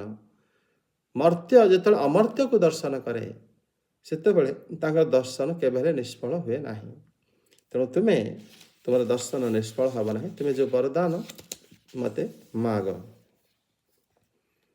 एबे हमर लक्ष्मीप्रिया माता जी देखंतु श्लोक 22-25 नारद उवाच यदुक्तवादी भवदेवो साक्षितांगं पिपीलिकैः कमण्डलो जलैर्नक्ष्या हृद्वै नामो धराधसः स तक्ति चकबल्मिका सह ओजबलान्वितः सर्वाभयभवसम्पन्नो वज्रसहनो उत्थितास्तप्ता हेमाभो विभावसुरी वैधसः स निरीक्ष्याम्बरे देवं हंसवहमवस्थितं ननाम शिरसा भूमौ तदर्शनमहोत्सवः उत्थाय प्राञ्जलिः प्राह ईक्ष्यमाण दृशा विभुं हर्षसुपुल्लके द्विविध गिरा गदगदया अग्रोणः। अनुवाद। प्रभु जी प्रणाम। जय जगन्नाथ। जय जगन्नाथ। श्री नारद कहिले हे युधिष्ठिर एपरि कहिदेबा ब्रह्मा तार उइजंदा खाई जाइथिबा शरीर उपरे निज कमंडलर दिव्य ओ अमोघ प्रभावशाली जल छिंची देले। बाउंश बुदारे जेपरि अग्नि जात हो जाए सही जल पड़िबा मात्रा के बाउंश ओ उई माटी भितरु हिरण्यकश्यप सेहीपरि बाहरी आसिला। सेतेबेलकु तार शरीर संपूर्ण सुस्थ ओ पूर्णंग हो जाइतिला। से बलवान मध्य हो जाइतिला। तार इंद्रिय मानकर शक्ति आसी जाइतिला ओ मन चेतन हो जाइतिला। तार सकल अंग वज्र समान होई कठोर होई तळकु सुना परी चमकुतिला। से नवजुवक होई ठिया होई जाइतिला। से देखिला जे आकाशरे ब्रह्मा अंश बाहनरे बसी तांको चाहिछंती। ब्रह्मा को देखि से अत्यंत आनंदित होई भूइरे मुंड लगाई तांको प्रणाम कला। ता आखि आनंद अश्रु सरी पड़ी ओ तार सारा शरीर पुलकित होई गला। से जड़ हस्तमस्तक न हो नम्र भावरे ठिया होई ओ ताकू मेष नयन रे चाहि रही गदगद बाणी रे स्तुति करबाकू लागिला। जय जगन्नाथ। प्रभु जी प्रणाम। जय जगन्नाथ माता धन्यवाद। श्री नारद कहते कि आदि भवदेव इत्युक्तः पिपले के साक्ष भक्षितांग अमोघराधसः अमोघ राधसा तांकर जो जल थिला कमंडल से अमोघ एवं दिव्येन कमंडल जलेन औक्षत से जल को से जगह छेंची देले। से ब्रह्माजी कमंडल धारण करिथांती से कमंडल ब्रह्माजी एभली सृष्टि करिथांती से जहाँ संकल्प करती से सृष्टि हो जाए बाहर। तृतीय स्कंदरे ए विषय वर्णन अच्छी। एठी माने श्री ब्रह्माजी हिरण्यकश्यपଙ୍କର शरीर नथिले मध्य जो शरीर द्वारा गछ बाउंश सब हो जाइथिला तांकर शरीर तत्वरु ସେ ଜାଗାରେ ଯେତେବେଳେ ଜଳ ଛିଡ଼ାଇ ମାନେ ଛିଟକାଇ ଦେଲେ, ମାନେ ଏଠି ଶ୍ରୀ ନାରଦ କହୁଛନ୍ତି ସେ ଜଳ ଯେତେବେଳେ ପଡ଼ିଲା, ସେ ଅମୋଘ ଜଳ, ସେଥିରେ ମାନେ ଯେମିତି ବଣରେ ମାନେ ଅଗ୍ନି ଲାଗିଗଲେ ସବୁ ନଷ୍ଟ ହେଇଯାଏ, ସେ ଜଳରେ ସେ ସବୁ କିଛି ନଷ୍ଟ ହେଇଗଲା। ନଷ୍ଟ ଶବ୍ଦର ଅର୍ଥ ହେଲା ମାନେ ଯେଉଁ ଶରୀରରୁ ଗଛ ତିଆରି ହେଇଥିଲା, ଯେଉଁ ଶରୀରରୁ ଗଛ ପତ୍ର ବାଉଁଶ ହେଇଯାଇଥିଲେ ଘାସ, ସେଇ ଘାସ ବାଉଁଶ ସବୁ ଗୁଡ଼ିକ କ'ଣ ହେଲେ ନା ପୁଣି ତା ଶରୀରକୁ ତିଆରି କରିଦେଲେ।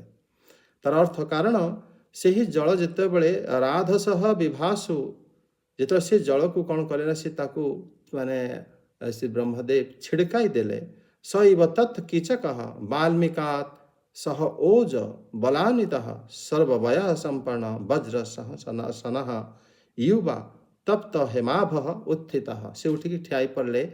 ମାନେ ୟୁବା ଶରୀର, ମାନେ ଯୁବକ ଶରୀର ଥିଲା ଏବଂ ସବୁ ଅଙ୍ଗ ତାଙ୍କର ପୁଣି ତାଙ୍କୁ ମିଳିଯାଇଥିଲା ଏବଂ ଏଭଳି ଭାବରେ ଯେଉଁ ଚମତ୍କାର ହେଇଥିଲା, ସେ ବାସ୍ତବରେ ଶ୍ରୀ ବ୍ରହ୍ମାଜୀଙ୍କର ଅମୋଘ ଯେଉଁ ଜଳ, ସେ ଜଳ ଦ୍ୱାରା ଯେତେବେଳେ ସେ ଛିଞ୍ଚିଲେ ଏବଂ ସେ ଚିନ୍ତା କରି ଛିଞ୍ଚିଲେ କି ୟାର ପୂର୍ବ ରୂପ ଶରୀର ପ୍ରାପ୍ତ ହେଇଯାଉ, ସେତେବେଳେ ତାଙ୍କୁ ସେ ଶରୀର ପ୍ରାପ୍ତ ହେଇଗଲା। ଏଠି ଶ୍ରୀ ବ୍ରହ୍ମଦେବ ମାନେ ତାଙ୍କୁ ଯେଭଳି ପ୍ରକାର ଶରୀର ପ୍ରଦାନ କଲେ, ସେ ଶରୀରକୁ କହୁଛନ୍ତି ଶ୍ରୀ ନାରଦ କି ସହ ଓଜ ବଲାନ୍ୱିତଃ, ତାଙ୍କ ଶରୀରରେ ସମ୍ପୂର୍ଣ୍ଣ ବଳବାନ ଥିଲା ଏବଂ ସବୁ ପ୍ରକାର ଅଙ୍ଗ ବଜ୍ର ଭଳି କଠୋର ହେଇଯାଇଥିଲା। ମାନେ ଇନ୍ଦ୍ରଦେବଙ୍କର ନାଇଁ ଯେଉଁ ହିରଣ୍ୟକଶ୍ୟପଙ୍କର ଯେଉଁ ଶରୀର ଏତେ କଠିନ ହେଇଯାଇଥିଲା, ମାନେ ସେଥିରେ ମାନେ ଯଦି କୌଣସି ଦେବତା ମଧ୍ୟ ତାଙ୍କୁ ପରାଜୟ କରିବା ମଧ୍ୟ କଷ୍ଟ ହେଇଯିବ। ଆଉ ସେ ବିଷୟରେ ମାନେ ଯେତେବେଳେ ଦେଖିଲେ ବ୍ରହ୍ମଦେବ ତାଙ୍କୁ ପ୍ରସନ୍ନ ହେଇଯାଇଥିଲେ, ତେଣୁ ତାଙ୍କ ଶରୀରକୁ ଏଭଳି ଭାବରେ ବରଦାନ ଦ୍ୱାରା ହୃଷ୍ଟପୁଷ୍ଟ କରିଦେଇଥିଲେ। ଆଉ ହିରଣ୍ୟକଶ୍ୟପ ଯେତେବେଳେ ଉଠିକି ଠିଆ ହେଲେ, ଦେଖିଲେ ଉଠିକି ଠିଆ ହେଲେ ମାତ୍ର ସେ ମାନେ କୁହାଯାଇଛି କି ଏ ଜାଗାରେ ଉତ୍ଥିତଃ, ସେ ଜାଗାରେ ମାନେ ଠିଆ ହେଇପଡ଼ିଲେ। ତା ଅର୍ଥ ସେ ପୂର୍ବରୁ ତ ସେ ଜାଗାରେ ଠିଆ ହେଇଥିଲେ, କିନ୍ତୁ ସେ ଏବେ ଦେଖିଲେ ଶ୍ରୀ ବ୍ରହ୍ମଦେବଙ୍କୁ। ଏଇଥିପାଇଁ ସେ ଜାଗାରେ ଲେଖାଯାଇଛି କି ସେ ଉତ୍ଥିତ ଶବ୍ଦରେ କି ସେମାନେ ଯେତେବେଳେ ତା ଭିତରୁ ଠିଆ ହେଇପାରିଲେ, ତା ଭିତରୁ ଉଠିକି ଠିଆ ହେଲେ। ଉଠିକି ଠିଆ ହେଲେ ଅର୍ଥ ହେଲା ତାଙ୍କର ଯେଉଁ ଶରୀର ପ୍ରଥମେ ଯେଉଁ ମାନେ ଅଙ୍ଗହୀନ ହେଇଯାଇଥିଲା, ଶରୀରରେ କିଛି ନଥିଲା, ସେତେବେଳେ ଯେତେବେଳେ ଶରୀର ବ୍ରହ୍ମାଜୀ ଯେତେବେଳେ ତାଙ୍କୁ ପାଣି ଛିଡ଼ିକାଇଲେ, ସେ ସମୟରେ ତାଙ୍କର ଶରୀର ପୂର୍ବବତ ସେ ଜାଗାରେ ଯେମିତି ଥିଲା କି ଠିଆ ହେଇଥିଲେ, ସେଭଳି ଭାବରେ ସେ ଠିଆ ହେଇଥିଲେ ଏବଂ ସିଏ ବ୍ରହ୍ମଦେବଙ୍କୁ ପ୍ରଣାମ କଲେ ଏବଂ ଦେଖିଲେ କି ସେ ବ୍ରହ୍ମଦେବ ହଂସ ବାହନମ୍ ଅବସ୍ଥିତମ୍। ସେ ଯେତେବେଳେ ଦେଖିଲେ କି ହଂସ ବାହନରେ ଶ୍ରୀ ବ୍ରହ୍ମାଜୀ ବସିଛନ୍ତି ଏବଂ ହିରଣ୍ୟକଶ୍ୟପକୁ ଦେଖୁଛନ୍ତି, ସେତେବେଳେ ସେ ପ୍ରସନ୍ନ ହେଇ ତାଙ୍କୁ ପ୍ରଣାମ କଲେ। ପ୍ରଣାମ କରି ହାତ ଯୋଡ଼ି ବଡ଼ ନମ୍ରତାରେ ହିରଣ୍ୟକଶ୍ୟପ ଶ୍ରୀ ବ୍ରହ୍ମାଜୀଙ୍କୁ ଦେଖି ଆନନ୍ଦ ଅଶ୍ରୁରେ ଭରି ଗଲେ। ହର୍ଷତ୍ ଫୁଲ୍ଲ କୋବିଦ୍ ଭେଦଃ ଗଦଗଦୟା ଗିରା ଅଗୃଣାତ୍। ବ୍ରହ୍ମାଜୀଙ୍କୁ ଦେଖି ମାନେ ଗଦଗଦ ତାଙ୍କର ବାଣୀ ହେଇଗଲା ଏବଂ ସେ ଭାବିଲେ ମୋତେ କେତେ ମାନେ ପ୍ରେମ, ମାନେ ମୋତେ ଭଲ ପାଇକି ସେ ବ୍ରହ୍ମାଜୀ ମୋତେ ସ୍ନେହରେ କେମିତି ଆସିକି ବରଦାନ ଦେଇଛନ୍ତି, ତା ହୃଦୟ ଗଦଗଦ ହେଇଗଲା ଏବଂ ଆନନ୍ଦ ଅଶ୍ରୁରେ ଭରିଗଲା। ଏବଂ ଏଭଳି ଯେଉଁ ଲକ୍ଷଣ ତାଙ୍କର ପ୍ରକାଶ ପାଇଲା, ନିଶ୍ଚିତ ରୂପେ ସେ ବ୍ରହ୍ମାଜୀଙ୍କୁ ଦର୍ଶନ କରି ପ୍ରକାଶ ପାଇଲା। ଅର୍ଥାତ୍ ସେ ବ୍ରହ୍ମାଜୀଙ୍କୁ ଦର୍ଶନ କରିବା ପାଇଁ ସେ ମାନେ ଚାହୁଁଥିଲେ, କିନ୍ତୁ ୟା ପଛରେ ତାଙ୍କର ନିଜର ମାନେ କାମନା ନିଶ୍ଚିତ ରୂପେ ପୂରଣ ହେଉଥିବାରୁ, ଯେମିତି କାମୀ ପୁରୁଷ ମଧ୍ୟ ଆମର ଦେଖାଯାଏ ତାର ଆଖିରେ ମାନେ ଲୁହ ଆସିଯାଏ ଏବଂ ସେ ମଧ୍ୟ ବେଳେବେଳେ ରୋମାଞ୍ଚିତ ହେଇଯାଏ। ମାନେ ସାଧାରଣ ଲୋକମାନେ କୌଣସି ଘଟଣାରେ ମଧ୍ୟ ଦେଖି ଯେତେବେଳେ ଦେଖି ତାଙ୍କର ମନୋକାମନା ପୂରଣ ହେଇଗଲା, ସେତେବେଳେ ବହୁତ ପ୍ରସନ୍ନିତ ହେଇଯାଆନ୍ତି। ସେହିଭଳି ଭାବରେ ହିରଣ୍ୟକଶ୍ୟପଙ୍କର ଭାବ ପ୍ରକାଶିତ ହେଇଥିଲା। ଏ ଲକ୍ଷଣ ଭକ୍ତମାନଙ୍କ ମଧ୍ୟରେ ବି ଦେଖାଯାଏ, କିନ୍ତୁ ଏ ଲକ୍ଷଣ ଶ୍ରୀକୃଷ୍ଣଙ୍କ ବ୍ୟତୀତ ଆଉ ଯେଉଁଠି ପ୍ରକାଶିତ ହେଇଥାଏ, ତାକୁ ନିଶ୍ଚିତ ରୂପେ ନିଜର କାମନା ଚରିତାର୍ଥର ରୂପ ବୋଲି ବୁଝିବାକୁ ହବ। ଏ ଜାଗାରେ ଯେଉଁ ଲକ୍ଷଣ ତାଙ୍କର ଅଛି, ସେ ଲକ୍ଷଣ ତାଙ୍କର ନିଜର ମାନେ କାମନା ପୂରଣ ହେଉଥିବାରୁ ମାନେ ହିରଣ୍ୟକଶ୍ୟପଙ୍କର ଏଭଳି ପ୍ରକାର ଲକ୍ଷଣ ଆସିଥିଲା। ଏବେ ଆମର ମାତାଜୀ ଶୋଭା ମାତାଜୀ ଦେଖो ଶ୍ଲୋକ 26-31। प्रभुजी प्रणाम, धन्यवाद प्रणाम। ओम नमो भगवते वासुदेवाय। ओम नमो भगवते वासुदेवाय। ओम नमो भगवते वासुदेवाय। वागीसा जस्य वदने लक्ष्मी दत्स च बख्यसि यस्यस्ते हृदये संवित् तं मुष्यं हिरण्यकश्यप उवाच सप्तम स्कंदर तृतीय अध्याय 26 श्लोक।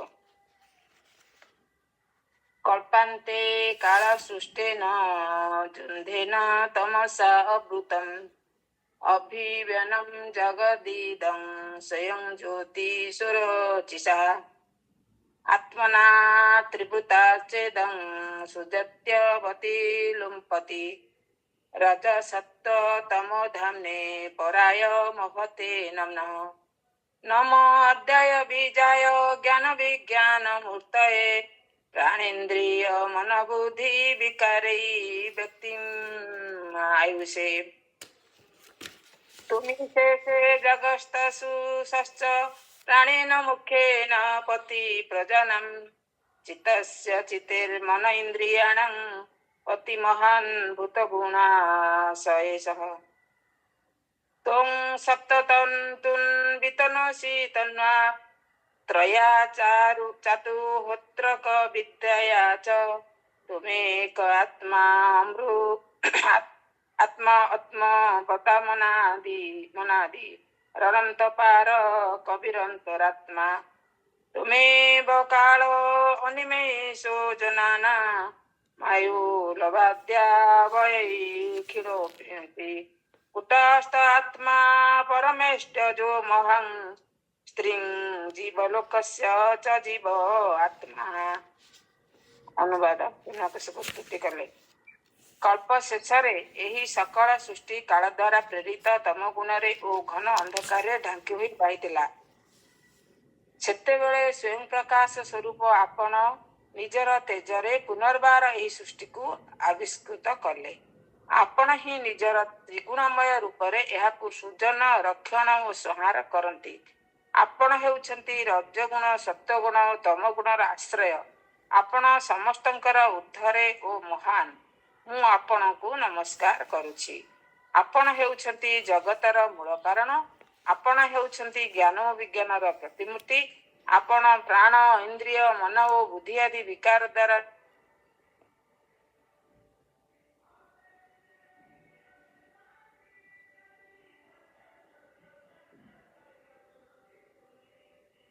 आपण ही चित्त चेतना मन और इंद्रिय मानकर स्वामी।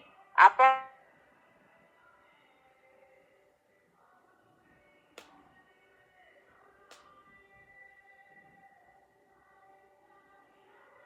चारि एतिकर द्वारा अनुष्ठित होउथिबा यज्ञ को प्रतिपादन करती।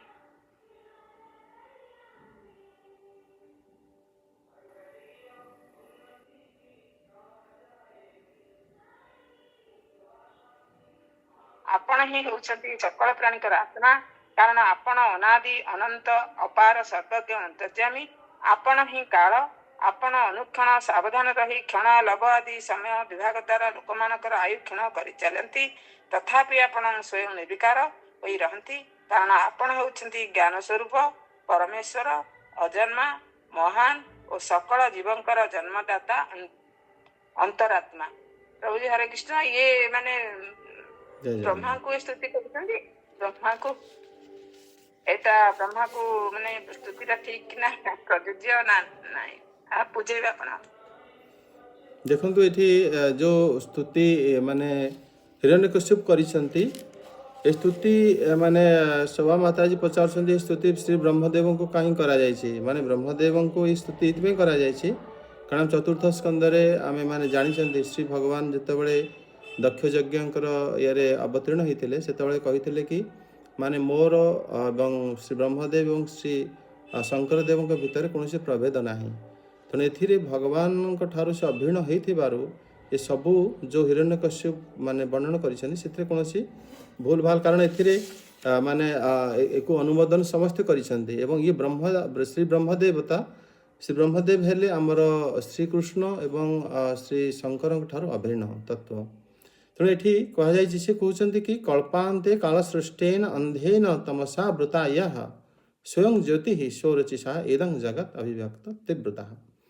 कल्प अंत जिते ब्रह्माजी दिन समाप्ति हो जाए तापर काल द्वारा प्रेरित हो पर अंधकार हो जाए जगत। अंधकार तो पूर्वर हो जाए जितेबले आमर पृथ्वी जिते बहुत मोटा मुसल धारा वर्षा हुए ସେତେବେଳେ ପୃଥିବୀର ସବୁ ମାଟି ଭେଦିଯାଏ। ଯେତେବେଳେ ପ୍ରଳୟ ମାନେ ବ୍ରହ୍ମାଜୀଙ୍କର ଆୟୁଷ ଯେତେବେଳେ ସମାପ୍ତି ହେଇଥାଏ ସେତେବେଳେ ପୃଥିବୀ ମଧ୍ୟ ନଷ୍ଟ ହୁଏ। ଆଉ ପୁରା ପୃଥିବୀରେ ସବୁ ମାଟି ମାନେ ସବୁ କ'ଣ ହୋଇଯାଏ ନା ସବୁ ଗ୍ରହ ନକ୍ଷତ୍ର ଗୁଡ଼ିକ ସେ ମିଳେଇ ଯାଆନ୍ତି ପାଣିରେ। ପୁରା ପାଣିରେ ବ୍ରହ୍ମାଣ୍ଡ ପୁରା ଭର୍ତ୍ତି ହେଇଯାଏ। ବ୍ରହ୍ମାଣ୍ଡରେ 10 ଆବରଣ। ପ୍ରଥମ ଆବରଣ ଭିତରେ ଆମେ ସମସ୍ତେ ରହୁଛନ୍ତି। ଏ ଜଗତ ପୁରା ଅଛି। ଯେତେବେଳେ ସବୁ ନଷ୍ଟ ହେଇଯାଏ ସେତେବେଳେ ପୁଣି ଅଗ୍ନି ତାକୁ ସବୁଟାକୁ ଜଳେଇ ଦିଏ। ଜଳେଇ ସେତେବେଳେ ପାଉଁଶ ପର୍ଯ୍ୟନ୍ତ କିଛି ରହେ ନାହିଁ। ଅଗ୍ନି ପୁଣି ତାକୁ ବାୟୁ ବୁଝାଇ ଦିଏ। ଯେତେବେଳେ ବାୟୁ ଅଗ୍ନିକୁ ବୁଝାଇ ଦିଏ ବା ବନ୍ଦ କରିଦିଏ ସେତେବେଳେ ଅନ୍ଧକାର ହେଇଯାଏ। ତାପରେ ପୁଣି ବାୟୁ ଆକାଶ ଭିତରେ ଲୀନ ହୋଇଯାଏ ଏବଂ ଆକାଶ ମୂଳ ପ୍ରକୃତିରେ ଅହଙ୍କାର ଲୀନ ହୋଇଯାଏ। ଅହଙ୍କାର ମୂଳ ପ୍ରକୃତିରେ। ସେତେବେଳେ ସବୁ ଜିନିଷ ଅନ୍ଧକାରରେ ହିଁ ହୋଇଥାଏ। ତା ପୂର୍ବରୁ ସବୁ ଦେବତା ଏବଂ ମନୁଷ୍ୟ କୀଟ ପତଙ୍ଗ ଏବଂ ଶ୍ରୀ ବ୍ରହ୍ମଦେବ ସମସ୍ତେ କେହି ରହନ୍ତିନି ଜଗତରେ। ଏ କାର୍ଯ୍ୟ ଯେତେବେଳେ ହୁଏ ଏ କଥା ହିରଣ୍ୟକଶ୍ୟପ କହୁଛନ୍ତି କି କଳ୍ପାନ୍ତେ କାଳ ସୃଷ୍ଟେନ ଅନ୍ଧେନ ତମସା ବୃତଃ। ଯେତେବେଳେ ପୁରା ଅନ୍ଧକାର ହେଇଯାଇଥାଏ ପୁଣି ତାପରେ ଯେତେବେଳେ ସୃଷ୍ଟି ହୁଅନ୍ତି ଶ୍ରୀ ବ୍ରହ୍ମଦେବ ସେତେବେଳେ କ'ଣ ହୁଏ ନା ଯେତେବେଳେ ଆମେ ତୃତୀୟ ସ୍କନ୍ଧରେ ଦେଖିଛନ୍ତି ଯେତେବେଳେ ବ୍ରହ୍ମାଜୀ ପ୍ରକଟ ହେଲେ ପଦ୍ମଫୁଲ ଉପରେ ସେ ବସିଛନ୍ତି ତାଙ୍କୁ ନିଜକୁ ନିଜେ ପାଇଲେ ଏବଂ ସେତେବେଳେ ସେ ଦେଖିଲେ ତାଙ୍କ ଶରୀରରୁ ଯେଉଁ ପ୍ରକାଶ ଅଛି ଆଲୁଅ ଅଛି ଆଲୋକ ଥାଏ ସେ ଆଖପାଖ ଏରିଆ ପଦ୍ମଫୁଲକୁ ସେ ଦେଖିପାରୁଥିଲେ। ବାକି ଦେଖୁଥିଲେ ସବୁଆଡ଼େ ଅନ୍ଧକାର ହିଁ ଅଛି। କାରଣ ସେତେବେଳେ ଅନ୍ଧକାରରେ ହାଲକା ହାଲକା ବର୍ଷା ମଧ୍ୟ ହେଉଥିଲା ଏବଂ ପଦ୍ମଫୁଲ ମଧ୍ୟ ହଲୁଥିଲା ଏବଂ ସେତେବେଳେ ମଧ୍ୟ ସିଏ ମାନେ ଭାବୁଥିଲେ କି ମୁଁ ଏଠି ପଡ଼ିଯିବି ଏବଂ ପାଣି ଭିତରକୁ ଚାଲିଯିବି। ତାଙ୍କୁ ଭୟ ମଧ୍ୟ ଆସିଥିଲା। ତାପରେ ସେ ଯେତେବେଳେ ମାନେ ନିଜର ଆତ୍ମଜ୍ଞାନକୁ ସେ ଜାଗାରେ ପରିସ୍ଫୁଟିତ କରିଥିଲେ ସେତେବେଳେ ସେ ଜାଣିଥିଲେ ଦ୍ୱିତୀୟାଦୌ ଭୟାତ୍ ଭବତି। ସେ ଜାଣିଥିଲେ କି ଯଦି କେହି ଜଣେ ଦ୍ୱିତୀୟ ଜଣ ଥାଆନ୍ତା ତାହେଲେ ମୁଁ ଡରିଥାନ୍ତି। ବାସ୍ତବରେ ଆଉ କେହି ନାହାନ୍ତି, ମୁଁ ଏକା ହିଁ ସବୁ କିଛି। ସେତେବେଳେ ସିଏ ଯେତେବେଳେ ଆତ୍ମଜ୍ଞାନରେ ପ୍ରବୃତ୍ତ ହୋଇଯାଇଥିଲେ ତାପରେ ସେ ତାଙ୍କୁ ତପସ୍ୟା ଶବ୍ଦ ଶୁଣାଯାଇଥିଲା। ସେତେବେଳେ ଶ୍ରୀ ବ୍ରହ୍ମଦେବ ତପସ୍ୟା କରିଥିଲେ। ତାପରେ ଯେତେବେଳେ ଏସବୁ ଘଟଣା ହେଇଥିଲା ଏସବୁ ଘଟଣାର ଦେଖିଥିଲା କିଏ? କେହି ତ ନଥିଲେ ଦେଖିଲା ଭଳିଆ। କିନ୍ତୁ ସେ କଥାକୁ ସ୍ୱୟଂ ବ୍ରହ୍ମାଜୀ ହିଁ ତାଙ୍କର ପୁତ୍ରମାନଙ୍କୁ କହିଥିଲେ। ଶ୍ରୀ ନାରଦ ସେତେବେଳେ ଶ୍ରୀ ନାରଦଙ୍କ ଠାରୁ ଶ୍ରୀ ବ୍ୟାସ ଆଦି ସମସ୍ତେ ଶୁଣିଥିଲେ ଏବଂ ଏଭଳି ଘଟଣା ଯେଉଁ ଶ୍ରୀ ବ୍ରହ୍ମଦେବଙ୍କ ସହିତ ହେଇଥିଲା ଏ କଥା ଶ୍ରୀ ହିରଣ୍ୟକଶ୍ୟପ ତାଙ୍କର ନିଜର ପିତୃଙ୍କ ଦେବଙ୍କ ଠାରୁ ମଧ୍ୟ ସେ ଶ୍ରବଣ କରିଥିଲେ। ତେଣୁ ସେ କହୁଛନ୍ତି କଳ୍ପାନ୍ତେ କାଳ ସୃଷ୍ଟେନ ଅନ୍ଧେନ ତମସା ବୃତଃ ୟଃ ସ୍ୱୟଂ ଜ୍ୟୋତି। ସେତେବେଳେ କେବଳ ଆପଣଙ୍କର ଜ୍ୟୋତିରୁ ହିଁ ଅନ୍ଧକାର ଦୂର ହୋଇଥିଲା ଏବଂ ସ୍ୱରୁଚିଷା ଇଦଂ ଜଗତ୍ ଅଭିବ୍ୟାଙ୍ଗ ତ୍ରିବୁଧା। ଆପଣ ତାପରେ କ'ଣ କଲେ ନା ତ୍ରିଗୁଣାତ୍ମକ ଏ ଜଗତକୁ ସୃଷ୍ଟି କରିଥିଲେ, ରକ୍ଷା କରିଥିଲେ ଏବଂ ସଂହାର କରିଥିଲେ। କାରଣ ଆମେ ମଧ୍ୟ ତୃତୀୟ ସ୍କନ୍ଧରେ ଦେଖିଛନ୍ତି ଶ୍ରୀ ବ୍ରହ୍ମଦେବଙ୍କ ଠାରୁ ଶ୍ରୀ ଭଗବାନ ଶିବଙ୍କର ଜନ୍ମ ହୋଇଥିଲା ତାଙ୍କର କ୍ରୋଧରୁ ଏବଂ ଏଭଳି ଭାବରେ ବ୍ରହ୍ମଦେବଙ୍କର ପୁତ୍ର ରୂପରେ ଭଗବାନଙ୍କର ବହୁତ ସାରା ଅବତାର ମଧ୍ୟ ଆସିଥିଲେ ଏବଂ ଭଗବାନ କେମିତି ତାପରେ ଶ୍ରୀ ବିଷ୍ଣୁଙ୍କ ସ୍ୱରୂପରେ ସବୁ ଅନ୍ତର୍ଯାମୀରେ ଭଗବାନ ଯେତେବେଳେ ଶ୍ରୀ ବ୍ରହ୍ମାଜୀ ପ୍ରାର୍ଥନା କରିଥିଲେ ସେତେବେଳେ ଏଭଳି ଭାବରେ 3 ରୂପରେ ସୃଷ୍ଟି ଚାଲିଥିଲା। ଏ କଥା ହିରଣ୍ୟକଶ୍ୟପ କହୁଛନ୍ତି। ଆପଣ ନିଜେ ହିଁ ରଜଗୁଣ ସତ୍ୱଗୁଣ ତମଗୁଣର ଆଶ୍ରୟ ଦାତା ଅଟନ୍ତି। କାରଣ ଏ ଜାଗାରେ ରଜଗୁଣ ତମଗୁଣ ସତ୍ୱଗୁଣ ଯେଉଁଟା ଶ୍ରୀ ହିରଣ୍ୟକଶ୍ୟପ କହୁଛନ୍ତି ସେଥିରେ ଜଗତ ଯେଉଁ ସମସ୍ତଙ୍କର ଯେଉଁ ଇନ୍ଦ୍ରିୟ ଗୁଡ଼ିକ ଯେଉଁ ମିଳିଛି ସମସ୍ତଙ୍କୁ ବା ଶରୀର ପ୍ରାପ୍ତ ହେଇଛି ସେଥିରେ ରଜଗୁଣରୁ ପ୍ରାପ୍ତ ହେଇଛି ଏବଂ ସତ୍ୱଗୁଣ ଦ୍ୱାରା ସମସ୍ତେ ନିଜେ ପାଳିତ ହୁଅନ୍ତି। ସେ ମଧ୍ୟ ଶ୍ରୀ ବ୍ରହ୍ମାଜୀଙ୍କ ଦ୍ୱାରା ହିଁ ସଂଗଠିତ ହୋଇଥାଏ। ତମଗୁଣରେ ସମସ୍ତେ ନିଜେ ନିଜେ ତାଙ୍କର ଶରୀରକୁ ନଷ୍ଟ କରନ୍ତି ବା ସମସ୍ତେ ପ୍ରଳୟ ହେଇଯାଆନ୍ତି। ଏ କଥା ଶ୍ରୀ ବ୍ରହ୍ମାଜୀଙ୍କ ସାମ୍ନାରେ କେତେ ଥର ହେଇଯାଏ? 4000 ଥର ହେଇଯାଏ। 4000 ଥର ଯୁଗ ପରିବର୍ତ୍ତନ ହେଇଯାଏ। ତେଣୁ ସେଥିରେ ଅଗଣିତ ସମୟ ଜୀବମାନଙ୍କର ନଷ୍ଟ ହେଇଯାଇଥାଏ। ଜୀବମାନେ କ'ଣ କରନ୍ତି ନା ଶରୀର ପୁନର୍ବାର ତାଙ୍କର ମିଳିଥାଏ। ଏଭଳି ଭାବରେ ଯେଉଁ କ୍ରମ ସଂସାରରେ ହେଇଥାଏ। ତେଣୁ ଶ୍ରୀ ହିରଣ୍ୟକଶ୍ୟପ ଏ ଜାଗାରେ କହୁଛନ୍ତି କି ଆପଣଙ୍କର ଯେଉଁ ଆପଣ ଆତ୍ମାନ ନ ଚଇଦମ୍ ସୃଜାମି ଅବତି ଲୁମ୍ପତି ରଜ ସତ୍ୱ ତମ ଧାମ୍ନେ ପରାୟଃ ମହତେ ନମଃ। କି ଆପଣ ହିଁ ସମସ୍ତଙ୍କ ଠାରୁ ପରେ ମହାନ ଏବଂ ଆପଣଙ୍କୁ ବାରମ୍ବାର ନମସ୍କାର। ଏଠି ହିରଣ୍ୟକଶ୍ୟପ ଦେବଙ୍କର ଯେଉଁ ବୁଝିବା ଶକ୍ତି ରଜଗୁଣ ତମଗୁଣ ଏବଂ ଯେଉଁ ସତ୍ୱଗୁଣ ତାହାରି ଉପରେ ହିଁ ସେ ଶ୍ରୀ ବ୍ରହ୍ମଦେବଙ୍କୁ ସ୍ତୁତି କରିଛନ୍ତି। ଏଇଟା ବୁଝିବାକୁ ହେବ। ଆଉ ଏଠି ତାପରେ ସେ କହୁଛନ୍ତି कि आपण ही जगतर आद्याय बीजाय ज्ञान विज्ञान मूर्ति, आपण ही जगतर मूल ज्ञान विज्ञान मूर्ति एवं आपण इंद्रिय मन बुद्धि आदि विकार एवं आपण ही समस्त को प्रकट करिसेंती। देखो ब्रह्माजी सृष्टिकर्ता तेणु श्लोक श्री हिरण्यकश्यपंकर जो माने उक्ति से ब्रह्माजी को माने कहते स्वप्रकाशत्व कि आपण निजे प्रकाशित होइचंती एवं आपण मध्य जगत प्रकाशत्व एवं जगत आपण मध्य प्रकाशित कराइचंती। तत्व कारणत्व आपण मध्य तार हेले कारण, आपण जगतर सृष्टि आदिर कर्ता, एथिरे कौनसी संदेह नहीं। आपण हेले महत्व एवं आपण हेले परमेश्वर। ये छटी माने उक्ति को श्री हिरण्यकश्यप ए जगार कहिसंती। माने से जो ब्रह्मा जी को जो स्तुति करचंती एथिरे माने शास्त्र अनुसार ही सृष्टि से करिसंती। आपण हेले मुख्य प्राण सूत्रात्मक रूप जड़ जगत जंगमात्मक जगतर प्रशासन मध्य आपण करंती। त्वं मुख्येन प्राण जगतस्थ स्तुष्यंश प्रजानाम ईशिषे पति। आपण पूरा जगतर सृष्टिकर्ता अटंती, एथिरे कौनसी माने संदेह नहीं। एवं ये मध्य कहते आपण प्रजा मानकर रक्षक मध्य आपण अटंती। हे प्रभु आपण ही आपण माने चित्त चेतना मन इंद्रिय आम समस्त स्वामी अटंती एवं आपण मध्य माने ए जगतर माने सबु किछि आपण अटंती। माने जिते कहते शब्द गुण तार वासना संस्कार ये सबु आपण ही अटंती। माने आपण स्थावर जंगम ये सबुर मुख्य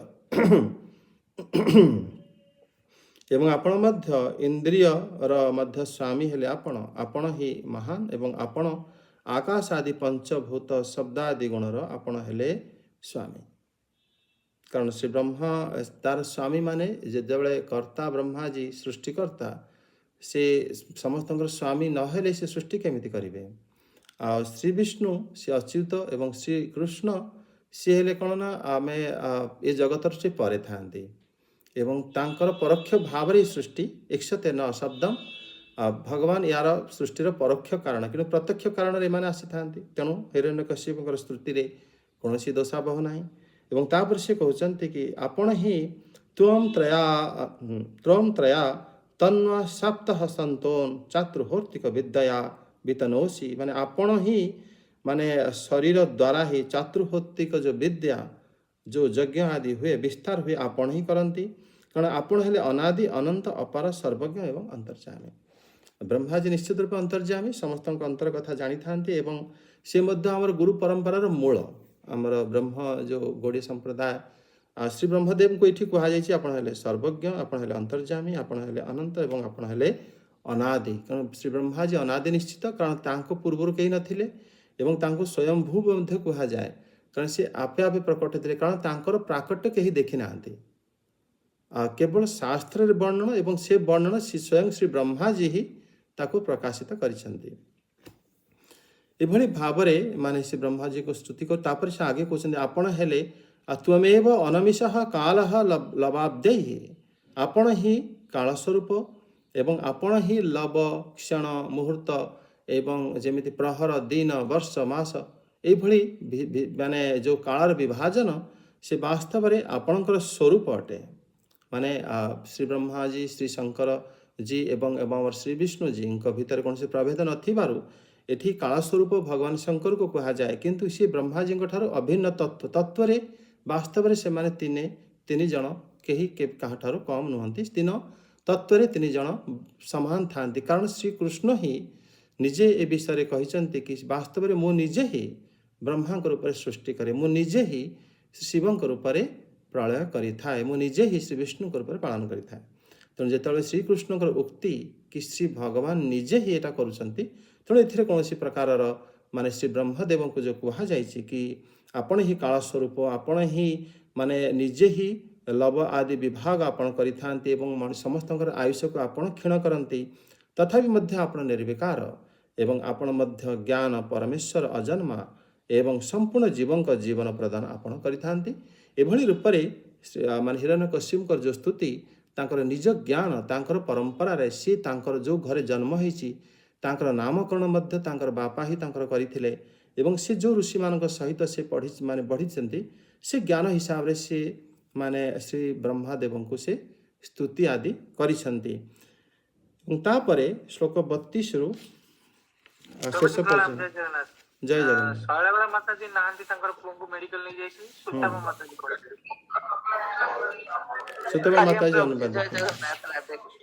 राधे कृष्ण। तत्त्वः परं न परमप्यनेजदे जच्च किञ्चित् व्यक्तिरिक्तमस्ति विद्याकल्पास्ते तनवश्च सर्वा हिरण्यगर्भो असि बृहत् त्रिपृष्ठः व्यक्तं विभो स्थूलमिदं शरीरं येनेन्द्रियप्राणमनगुणास्त्वं भुङ्क्ते स्थितधामनि परमेष्ट्यः अव्यक्त आत्मपुरुषः पुराणः अनन्ताव्यक्तरूपेण यदेदमखिलं ततत् चिदचिक्षितियुक्ताय तस्मै भगवते नमः। यदिदस्य भीमता वरान्मे वरदुतम भूतेभ्यः स्वदिशृषेभ्यः मृत्युर्मामुम्ना प्रभो नान्तर्बहिर्दिवा नक्तमन्यस्मादपि चायुधैः न भूमौ नाम्बरे मृत्युर्न निरैर्न मृगैरपि व्यसुर्भिर्वा सुमर्भिर्वा सुरासुरमहोरगैः अप्रतिद्वन्द्वतां युद्धे एकपत्यं च देहिनाम् सर्वेषां लोकपालानां महिमानं यथात्मनः तपोयोगप्रभावणानां यन्नरिष्यति कर्हिचित् इति श्रीमद्भागवते महापुराणे सप्तम स्कन्धे हिरण्यकश्यपोर्वरायणं नाम तृतीय अध्यायः। प्रभु जी श्रेष्ठांग प्रणाम, सत्संग को कोटि प्रणाम। जय श्री राम। जय श्री राम। हिरण्यकश्यप स्तुति करुଛନ୍ତି। हे प्रभु, आपणଙ୍କ ଠାରୁ ଭିନ୍ନ ହୋଇ କାର୍ଯ୍ୟ କାରଣ ଚଳ ଓ ଅଚଳ ବୋଲି କୌଣସି ବି ବସ୍ତୁ ନାହିଁ। ସମସ୍ତ ବିଦ୍ୟା ଓ କଳା ହେଉଛି ଆପଣଙ୍କର ଶରୀର। ଆପଣ ହେଉଛନ୍ତି ତ୍ରିଗୁଣମୟୀ ମାୟାର ଅତୀତ ସ୍ୱୟଂ ବ୍ରହ୍ମ।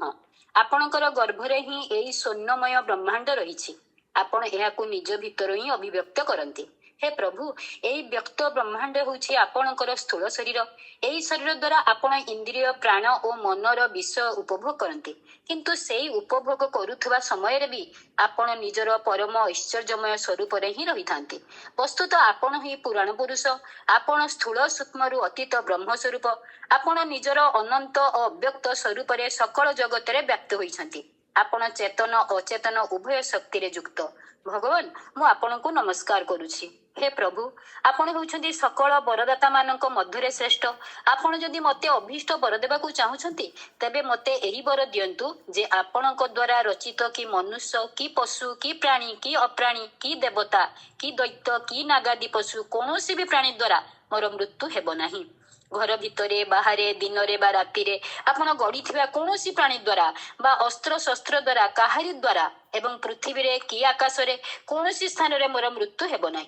युद्ध रे केही मोर सम्मुखीन होई पारिबे नाही एवं मु सकल प्राणींकर एकछत्र सम्राट होई जिबी।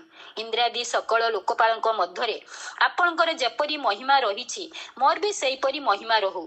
तपस्वी एवं योगी मानकु जो अक्षय ऐश्वर्य प्राप्त होउछि, मते भी ताहा प्राप्त हो। इति श्रीमद् भगवते महापुराणे परमहंस संहितायां सप्तम स्कंधे हिरण्यकशिप प्रवचन जचन नाम तृतीय अध्याय। ओम नमो भगवते वासुदेवाय। जय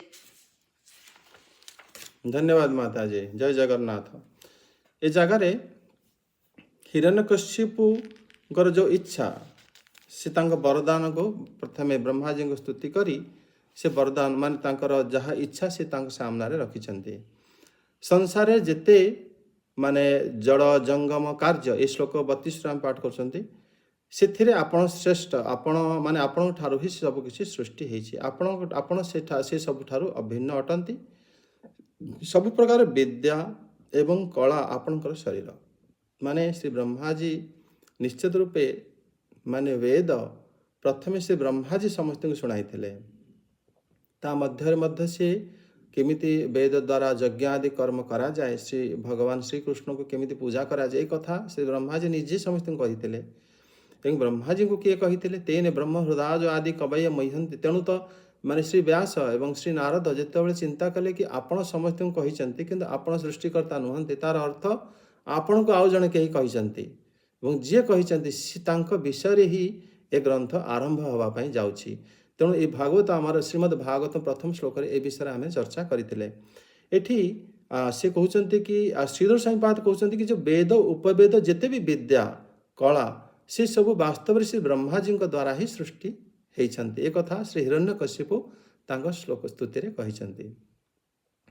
ଆଉ ମାନେ ତାପରେ ସେ କହୁଛନ୍ତି କି ହେ ପ୍ରଭୁ ଏ ବ୍ରହ୍ମାଣ୍ଡ ଆପଣଙ୍କର ସ୍ଥୂଳ ଶରୀର ଏବଂ ଇଦଂ ବ୍ୟକ୍ତଂ ସ୍ଥୂଳ ଶରୀରମ ଇଏ ନ ତ୍ୱମ୍ ଇନ୍ଦ୍ରିୟ ପ୍ରାଣ ମନ ଗୁଣନ ଭଙ୍କ୍ତେ, କି ଏ ଶରୀର ଦ୍ୱାରା ହିଁ ବାସ୍ତବରେ ଆପଣ ମାନେ ପୁରା ସଂସାରକୁ ସୃଷ୍ଟି କରୁଛନ୍ତି ଏବଂ ଆପଣ ଆପଣଙ୍କର ମାନେ ବସ୍ତୁତରେ ଆପଣ ହିଁ ଆପଣଙ୍କ ଠାରୁ ହିଁ ସବୁ ଜିନିଷ ସୃଷ୍ଟି ହେଉଛି। ଆପଣ ହିଁ ମାନେ ଅବ୍ୟକ୍ତ ଆତ୍ମା ହିଁ ଅଟନ୍ତି। ମାନେ ଇଏ କହୁଛନ୍ତି କି ତଦାନୀମପି ତ୍ୱଂ ପାରମେଷ୍ଟ୍ୟ ଧାମନି ସ୍ଥିତ ପୁରାଣ ପୁରୁଷ ଅବ୍ୟକ୍ତ ଆତ୍ମା, ଆପଣ ହିଁ ପୁରାଣ ପୁରୁଷ, ଆପଣଙ୍କ ଠାରୁ ହିଁ ସବୁକିଛି ସୃଷ୍ଟି ହେଇଛି ଏବଂ ଆପଣ ହିଁ ସମସ୍ତଙ୍କୁ ସୃଷ୍ଟି କରିଥାନ୍ତି। କିନ୍ତୁ ହିରଣ୍ୟକଶ୍ୟପ ମଧ୍ୟ ଦେଖୁଛନ୍ତି କି ବାସ୍ତବରେ ମାନେ ଯାହା ସବୁକିଛି ଯାହାଠାରୁ ସୃଷ୍ଟି ହେଇଛି ସେ ନିଶ୍ଚିତ ସବୁକିଛି ଅଛନ୍ତି, ସବୁକିଛି ସେ ମଧ୍ୟ ପୁରାଣ ପୁରୁଷ ଏବଂ ତାଙ୍କଠାରୁ ସବୁକିଛି ସୃଷ୍ଟି ହେଇଛି। ଏ ବିଷୟରେ ଦ୍ୱିତୀୟ ସ୍କନ୍ଧରେ ଯେତେବେଳେ ଶ୍ରୀ ନାରଦ ମାନେ ଶ୍ରୀ ବ୍ରହ୍ମାଜୀଙ୍କୁ ଏ ପ୍ରଶ୍ନ ସେମ୍ ପ୍ରଶ୍ନ କରିଥିଲେ କି ଆପଣ ପୁରାଣ ପୁରୁଷ କାହିଁକି ହେବେ ନାହିଁ, ଆପଣଙ୍କ ଠାରୁ ତ ସବୁକିଛି ସୃଷ୍ଟି ହେଇଛି। ସେତେବେଳେ ଶ୍ରୀ ବ୍ରହ୍ମାଜୀ ମଧ୍ୟ କହିଥିଲେ ଯେଉଁମାନେ ଅଳ୍ପ ବୁଦ୍ଧି ସେମାନେ ମୋର କାର୍ଯ୍ୟକଳାପକୁ ଦେଖି ସେ ଭାବନ୍ତି କି ମୁଁ ବାସ୍ତବରେ ସୃଷ୍ଟିକର୍ତ୍ତା, କିନ୍ତୁ ବାସ୍ତବରେ ସୃଷ୍ଟିକର୍ତ୍ତା ଆଉ ଜଣେ କିଏ, ଯେଉଁ ଯାହାକୁ ଏମାନେ ଦେଖିପାରନ୍ତି ନାହିଁ। ହିରଣ୍ୟକଶ୍ୟପ ମଧ୍ୟ ତାଙ୍କରି ବିଷୟରେ ଏବେ ଆଗ ଶ୍ଲୋକରେ କହିବେ, ଯେଉଁଟାକି ଶୋଭା ମାତାଜୀଙ୍କ ପ୍ରଥମେ ପ୍ରଶ୍ନ ଥିଲା। କାରଣ ସେ ଏଠି କହୁଛନ୍ତି କି ଆପଣ ସବୁକିଛି ପୁରାଣ ପୁରୁଷ ଇତ୍ୟାଦି। ତାପରେ ସେ କହୁଛନ୍ତି କି ହେ ଭଗବାନ ଆପଣ ହେଲେ ଅନନ୍ତ ଅବ୍ୟକ୍ତ ରୂପରେ ସମ୍ପୂର୍ଣ୍ଣ ଜଗତରେ ବ୍ୟାପ୍ତ ଏବଂ ଆପଣ ସବୁ ଚେତନ ହଉ ଅଚେତନ ହଉ ସବୁ ଶକ୍ତି ଆପଣଙ୍କ ଠାରେ, ମୁଁ ଆପଣଙ୍କୁ ପ୍ରଣାମ କରୁଛି। ତାପରେ ସେ ଶ୍ଲୋକ 35ରୁ ତାଙ୍କର ବରଦାନ ମାଗିବା ପାଇଁ ଆରମ୍ଭ କରିଛନ୍ତି। ପ୍ରଥମ ବରଦାନ, ହେ ପ୍ରଭୁ यदि मे अभिमतान वरान दास्यसि हे वरदोत्तम त्वद्विसृष्टस्य भूतेभ्यः मम मृत्यु न भूत। तांकर प्रथम वरदान थिला कि आपणक द्वारा सृष्ट भूत द्वारा माने जेकोसी प्राणी द्वारा मोर मृत्यु न हो। कारण श्री हिरण्यकश्यप पूरा जगत से देखी समस्ते ब्रह्माजी ठार सृष्टि होती, तेणु जदि ब्रह्माजी ठारू मोर मृत्यु हेब नाही ताहार माने तांकर सृष्टि कहा द्वारा जे मृत्यु हेब ना ताहार मु अमर हो माने या द्वारा सी ब्रह्माजी जो कारण तांको विषय हिरण्यकश्यप कही नाहंती। जदि कही थांते ताहले वरदान असुविधा हो पड़ी थांता।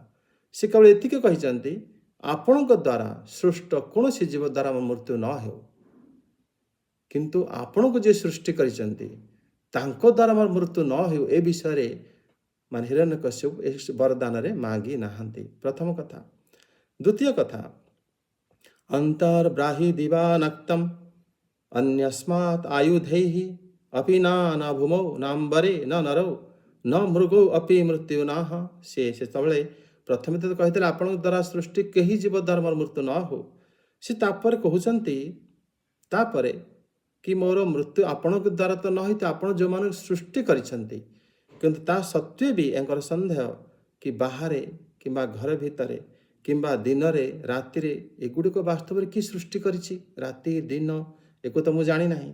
तेणु सी तांको बुद्धि हिसाब से मागिचंती प्रथमे तो आपण जहाँ को सृष्टि करिसंती तांको द्वारा मो मरिबी नहीं। द्वितीय कथा, राति आपण द्वारा सृष्ट या दिन रे किंबा कौन सी अस्त्र रे बा भूमि रे बा आकाश रे ये सब सृष्टि ब्रह्माजी पूर्वर होता कि ब्रह्माजी परे होती ए कथा मध्य, कारण ब्रह्माजी जो सृष्टि होते से प्रथम आकाश थिला, कारण आकाश थिला पृथ्वी माने आकाश थिला जल थिला ता भितर तो ब्रह्माजी सृष्टि होता एक कथा हिरण्यकश्यप जानिछंती। तेणु से ता पर बरे द्वितीय बरे ये सब मागी नहीं कि मोर ए सबू रे मोर मृत्यु न हो, न मनुष्य न पशु मते मारी पारंतु। माने एथिरे से एक कथा मागी नाहंती कि वास्तव रे आकाश आदि रे जे व्याप्त रहंती जे सर्वत्र परिव्याप्त एवं जहाँ ठारू ये सब आकाश आदि सृष्टि भी होइछि ତାଙ୍କ ଦ୍ୱାରା ମୁଁ ମରିବି ନାହିଁ, ଏ କଥା ଏ ବରଦାନରେ ମଧ୍ୟ ହିରଣ୍ୟକଶ୍ୟପ ମାଗିପାରିଲେ ନାହିଁ। ତାପରେ ସେ ମାଗିଛନ୍ତି ବ୍ୟଶୁଭିଃ ଅସୁମଦ୍ଭିଃ ବା ଅସୁରାସୁର ମହୋରଗୈଃ। ମାନେ ସେ କହୁଛନ୍ତି ନିଷ୍ପ୍ରାଣ ଅଥବା ପ୍ରାଣ, ମାନେ ଯାହା ଭିତରେ କୌଣସି ପ୍ରାଣ ନାହିଁ ଏବଂ ଯାହା ଭିତରେ ପ୍ରାଣ ଅଛି। ତାପରେ ସେ କହୁଛନ୍ତି ଦେବତା ଅସୁର ମହାସର୍ପ ଦ୍ୱାରା ମୋର ମୃତ୍ୟୁ ନ ହଉ, ଯୁଦ୍ଧରେ କେହି ମୋର ସାମ୍ନା ନ କରିପାରନ୍ତୁ, ସମସ୍ତ ଶରୀର ଧାରୀଙ୍କ ଦ୍ୱାରା ମୁଁ ଏକମାତ୍ର ସ୍ୱାମୀ ହୁଏ। ଏ ଶ୍ଲୋକରେ ଯେଉଁ ସେ କହୁଛନ୍ତି କି ବ୍ୟଶୁଭିଃ ଅସୁମଦ୍ଭିଃ, ମାନେ ପ୍ରାଣହୀନ ଏବଂ ପ୍ରାଣଧାରୀ। ଏମିତି କିଏ ଜଣେ ଅଛନ୍ତି ଯାହାଙ୍କର ପ୍ରାଣହୀନ ବି ଥିବେ ଏବଂ ପ୍ରାଣଧାରୀ ବି ହେଇଥିବେ। ମାନେ ସେ ଜଣକୁ, ସେ ବାସ୍ତବରେ ହିରଣ୍ୟକଶ୍ୟପ କୌଣସି ଜଣକୁ ସେ ଟାର୍ଗେଟ କରୁଛନ୍ତି। ଏ କଥା ବୁଝିବାକୁ ହବ। ସେ କହୁଛନ୍ତି ଜଣେ ଏମିତି କିଏ ଥିବେ ଯାହାଙ୍କ ପାଖରେ ପ୍ରାଣଧାରୀ ଏବଂ ନିଷ୍ପ୍ରାଣ, ଏବଂ ସେ ଦେବତା ବା ମନୁଷ୍ୟ ବା ଶ୍ୱଶୁର ବା ଏମାନଙ୍କୁ କାହା ଦ୍ୱାରା ଆମର ମୃତ୍ୟୁ ହେବନି। ତାର ଅର୍ଥ ସେ କୌଣସି ଏସବୁ ବିଶେଷଣ ଦ୍ୱାରା ସେ କୌଣସି ବିଶେଷ୍ୟକୁ କହୁଛନ୍ତି। ମାନେ ଏ ଜାଗାରେ ଏ ଶ୍ଲୋକରେ ମାନେ ଆମର ଯେଉଁ ଙ୍କର ବ୍ୟାଖ୍ୟା ଅନୁସାରେ, ଜୀବ ଗୋସ୍ୱାମୀଙ୍କ ବ୍ୟାଖ୍ୟା ଅନୁସାରେ ସେ କହୁଛନ୍ତି ବାସ୍ତବରେ ଏଠି ଏ ଶ୍ଲୋକରେ ହିରଣ୍ୟକଶ୍ୟପ ସିଏ ୟାଙ୍କୁ ନିଷେଧ କରିନାହାନ୍ତି। ମାନେ ଜଣେ କର୍ତ୍ତା ଏମିତି ଅଛନ୍ତି ଯାହାଙ୍କ ପାଖରେ ମାନେ ପ୍ରାଣଧାରୀ ପ୍ରାଣହୀନ ଜଣେ ହେଇଥିବେ, ତାଙ୍କ ଦ୍ୱାରା ମୋର ମୃତ୍ୟୁ ନ ହୁଏ। ମାନେ ପ୍ରାଣଧାରୀ ପ୍ରାଣହୀନ ସେ ଜାଣିଛନ୍ତି ହିରଣ୍ୟକଶ୍ୟପ ଦୁଇଟା ଯାକ ଜଣେ ବ୍ୟକ୍ତିଙ୍କ ପାଖରେ ନଥିବ, ସେ ଦୁଇ ଜଣ ଅଲଗା ଅଲଗା ହେଇଥିବେ। କିନ୍ତୁ ଭଗବାନ ନୃସିଂହଙ୍କର ନଖ ସେ ପ୍ରାଣହୀନ, କିନ୍ତୁ ସ୍ୱୟଂ ସେ ପ୍ରାଣଧାରୀ ହେଇଥିଲେ। ଭଗବାନଙ୍କର ତ ମାନେ ଭୌତିକ ଜଗତ ଯେତେବେଳେ ଆବିର୍ଭାବ ହୁଅନ୍ତି ସେ ସବୁକିଛି ଦେଖାନ୍ତି ମଣିଷଙ୍କ ଭଳି, ଏବଂ ସେତେବେଳେ ସିଏ ପ୍ରାଣଧାରୀ ଥିଲେ କିନ୍ତୁ ତାଙ୍କର ନଖ ଗୁଡ଼ିକ ନିଷ୍ପ୍ରାଣ ଥିଲା।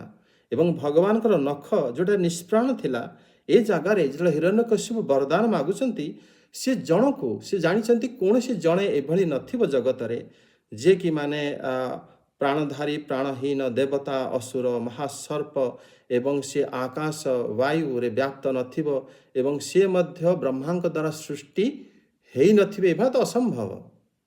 ହିରଣ୍ୟକଶ୍ୟପ ତାଙ୍କ ବୁଦ୍ଧି ଅନୁସାରେ ସବୁ ପ୍ରକାର ମାନେ ଯୁଦ୍ଧ ହେବା ପାଇଁ ତାଙ୍କୁ କିଏ ଯୁଦ୍ଧ କରିବ ହିରଣ୍ୟକଶ୍ୟପଙ୍କ ସହିତ? ସେଥିପାଇଁ ଜଣେ କୌଣସି ରାଜା ହେଇଥିବା ଆବଶ୍ୟକତା, ତାର ମାନେ ରାଜ୍ୟ ଥିବା ଆବଶ୍ୟକ ଏବଂ ସେ ଆସି ମାନେ ଦୁଇ ଜଣ ଯୁଦ୍ଧ କରିବେ, ଏମିତି ବି କୌଣସି ପରିସ୍ଥିତି ଆସିବା ଆବଶ୍ୟକ।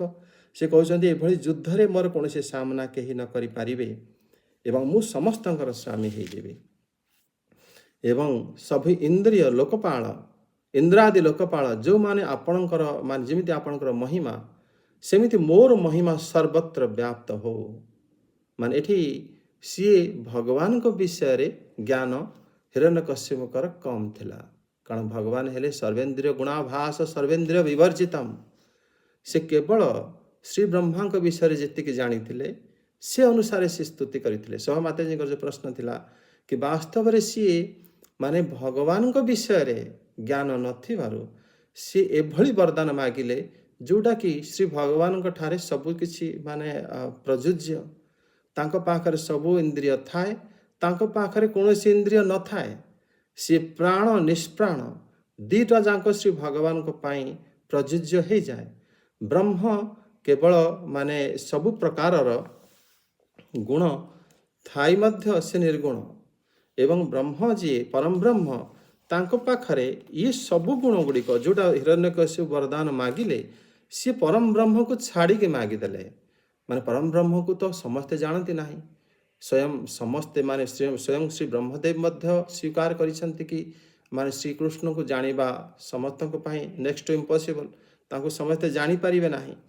ତେଣୁ ସେ କହୁଛନ୍ତି ହିରଣ୍ୟକଶ୍ୟପଙ୍କର ଯେଉଁ 3ଟି ଶ୍ଲୋକ ଅନ୍ତିମରେ ଯେଉଁ କୁହାଯାଇଛି କି ଆପଣ ଯଦି ମୋତେ ବରଦାନ ଦେବାକୁ ଚାହାନ୍ତି ତାହେଲେ ଆପଣଙ୍କ ସୃଷ୍ଟ କୌଣସି ଜୀବ ଦ୍ୱାରା ମୋର ମୃତ୍ୟୁ ନ ହେଉ, ଏଥିରେ ଶ୍ରୀକୃଷ୍ଣ ଆସନ୍ତି ନାହିଁ।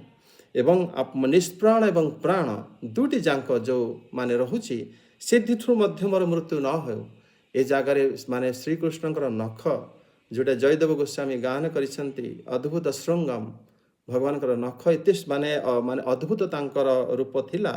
ସେଥିରେ ନା ତ ସେ ଦେବତା ହେଇଥିବେ ନା ଅସୁର ନା ମହାସର୍ପ ନା ଏ ସବୁ କୌଣସି ଲୋକ ମାନେ କାହା ଦ୍ୱାରା ମୋର ମୃତ୍ୟୁ ନ ହୁଏ, ଏଥିରେ ସେ ଶ୍ରୀକୃଷ୍ଣଙ୍କୁ ଜାଣିପାରିଲେ ନାହିଁ। ଏବଂ ଏହା ଦ୍ୱାରା ମାନେ ଯେତେ ବରଦାନ ଅଛି ଦିନରେ ରାତିରେ ଆକାଶରେ ମାନେ ଘରେ ବାହାରେ ଆକାଶରେ ଭୂମିରେ ଜଳରେ ନଭରେ ମାନେ ସବୁ ପ୍ରକାରର ସେ ତା ବଳ ମାନେ ସେ ମାଗି ଦେଇଥିଲେ। କିନ୍ତୁ ସେ ସବୁଗୁଡ଼ିକ ସେ ଜାଣିନଥିଲେ କି ପରମ ବ୍ରହ୍ମ ଯିଏ ସେ ମାନେ ସର୍ବଗୁଣ ବିବର୍ଜିତ ସର୍ବଗୁଣ ଆଭାସ ଏବଂ ସିଏ ମଧ୍ୟ ସିଏ ମାନେ ସବୁ ପ୍ରକାରର ଗୁଣ ତାଙ୍କ ପାଖରେ ଥାଏ, ସବୁ ଗୁଣ ଠାରୁ ମଧ୍ୟ ସେ ବର୍ଜିତ ହେଇଥାନ୍ତି। ଏ ଗୁଣ ଯେଉଁ ଭଗବାନ ଜଗନ୍ନାଥଙ୍କ ପାଖରେ ଅଛି, ଯଦି ହିରଣ୍ୟକଶ୍ୟପ ଏ କଥା ଜାଣିଥାନ୍ତେ ତାହେଲେ ସେ ପ୍ରକାର ବରଦାନ ମାଗି ପାରିନଥାନ୍ତେ କିମ୍ବା ମାଗିଥିଲେ ବ୍ରହ୍ମାଜୀ ତାଙ୍କୁ ଦେଇପାରିନଥାନ୍ତେ। କିନ୍ତୁ ହିରଣ୍ୟକଶ୍ୟପଙ୍କ ବରଦାନରେ ମଧ୍ୟ ସିଏ ଶ୍ରୀକୃଷ୍ଣଙ୍କ ଠାରୁ ମରି ବା ବଦ୍ଧ ହେବେ ବା ବିନାଶ ହେବେ ଏ କଥା ସେ ମାଗି ନଥିଲେ। ତେଣୁ ଭଗବାନ ଆଗ ଆମେ ମାନେ ଅଧ୍ୟାୟରେ ପଢ଼ିବା କେମିତି ଶ୍ରୀ ଭଗବାନ ସବୁ ବ୍ରହ୍ମାଜୀଙ୍କର ନିୟମକୁ ରକ୍ଷା କରି ସେ ଆସିକି ତାଙ୍କୁ ବଦ୍ଧ କରିଦେଇଥିଲେ। ଏହାର ବହୁତ ମାନେ ଭଗବାନଙ୍କ ଲୀଳା ବଡ଼ ଅଦ୍ଭୁତ ଏବଂ ଭଗବାନ ଏଭଳି ଭାବରେ ଲୀଳା କରନ୍ତି ମାନେ ଏବଂ ଆମର ବୁଦ୍ଧି ବା ଅସୁରଙ୍କର ବୁଦ୍ଧି ବ୍ରହ୍ମାଣ୍ଡରେ ଯେତେ ବୁଦ୍ଧିମାନ ପ୍ରାଣୀ ଅଛନ୍ତି ସମସ୍ତଙ୍କର ବୁଦ୍ଧି ଯେଉଁଠି ଶେଷ ହୋଇଯାଏ ତାପରେ ମଧ୍ୟ ଭଗବାନଙ୍କୁ ଜାଣିବା ଅତ୍ୟନ୍ତ କଠିନ ହୋଇଯାଏ। ତେଣୁ ଏଠି ହିରଣ୍ୟକଶ୍ୟପ ତାଙ୍କ ବୁଦ୍ଧିରେ ଯାହା କିଛି ମାଗିଥିଲେ ବ୍ରହ୍ମାଜୀ ମଧ୍ୟ ତାଙ୍କୁ ସବୁ କିଛି ଦେଇଥିଲେ। ତା ସତ୍ତ୍ୱେ ବି ଭଗବାନ ଯେତେବେଳେ ସେ ରୂପରେ ଆସିଥିଲେ ହିରଣ୍ୟକଶ୍ୟପଙ୍କର ସବୁ ବରଦାନ ମନେ ପଡ଼ିଯାଇଥିଲା କି ଏଇଟା ମୁଁ କହିଥିଲି। ତା ସତ୍ତ୍ୱେ ବି ଇଏ ସବୁ ବରଦାନ ସହିତ ବି ଭଗବାନ ମାନେ ସେଇଭଳି ରୂପରେ କେଶବ ଧୃତ ନରହରି ରୂପ ଜୟ ଜଗଦୀଶ ହରେ। ଜୟ ଜଗନ୍ନାଥ। ପ୍ରଭୁଜୀ ଜୟ ଜଗନ୍ନାଥ। ପ୍ରଣାମ। ପ୍ରଣାମ। ଧନ୍ୟବାଦ ପ୍ରଭୁଜୀ, ଆପଣ ସୁନ୍ଦର ଭାବରେ ଭଗବତ ଗୀତାକୁ ରଖିଲେ, ଭାଗବତଙ୍କୁ ରଖିଲେ।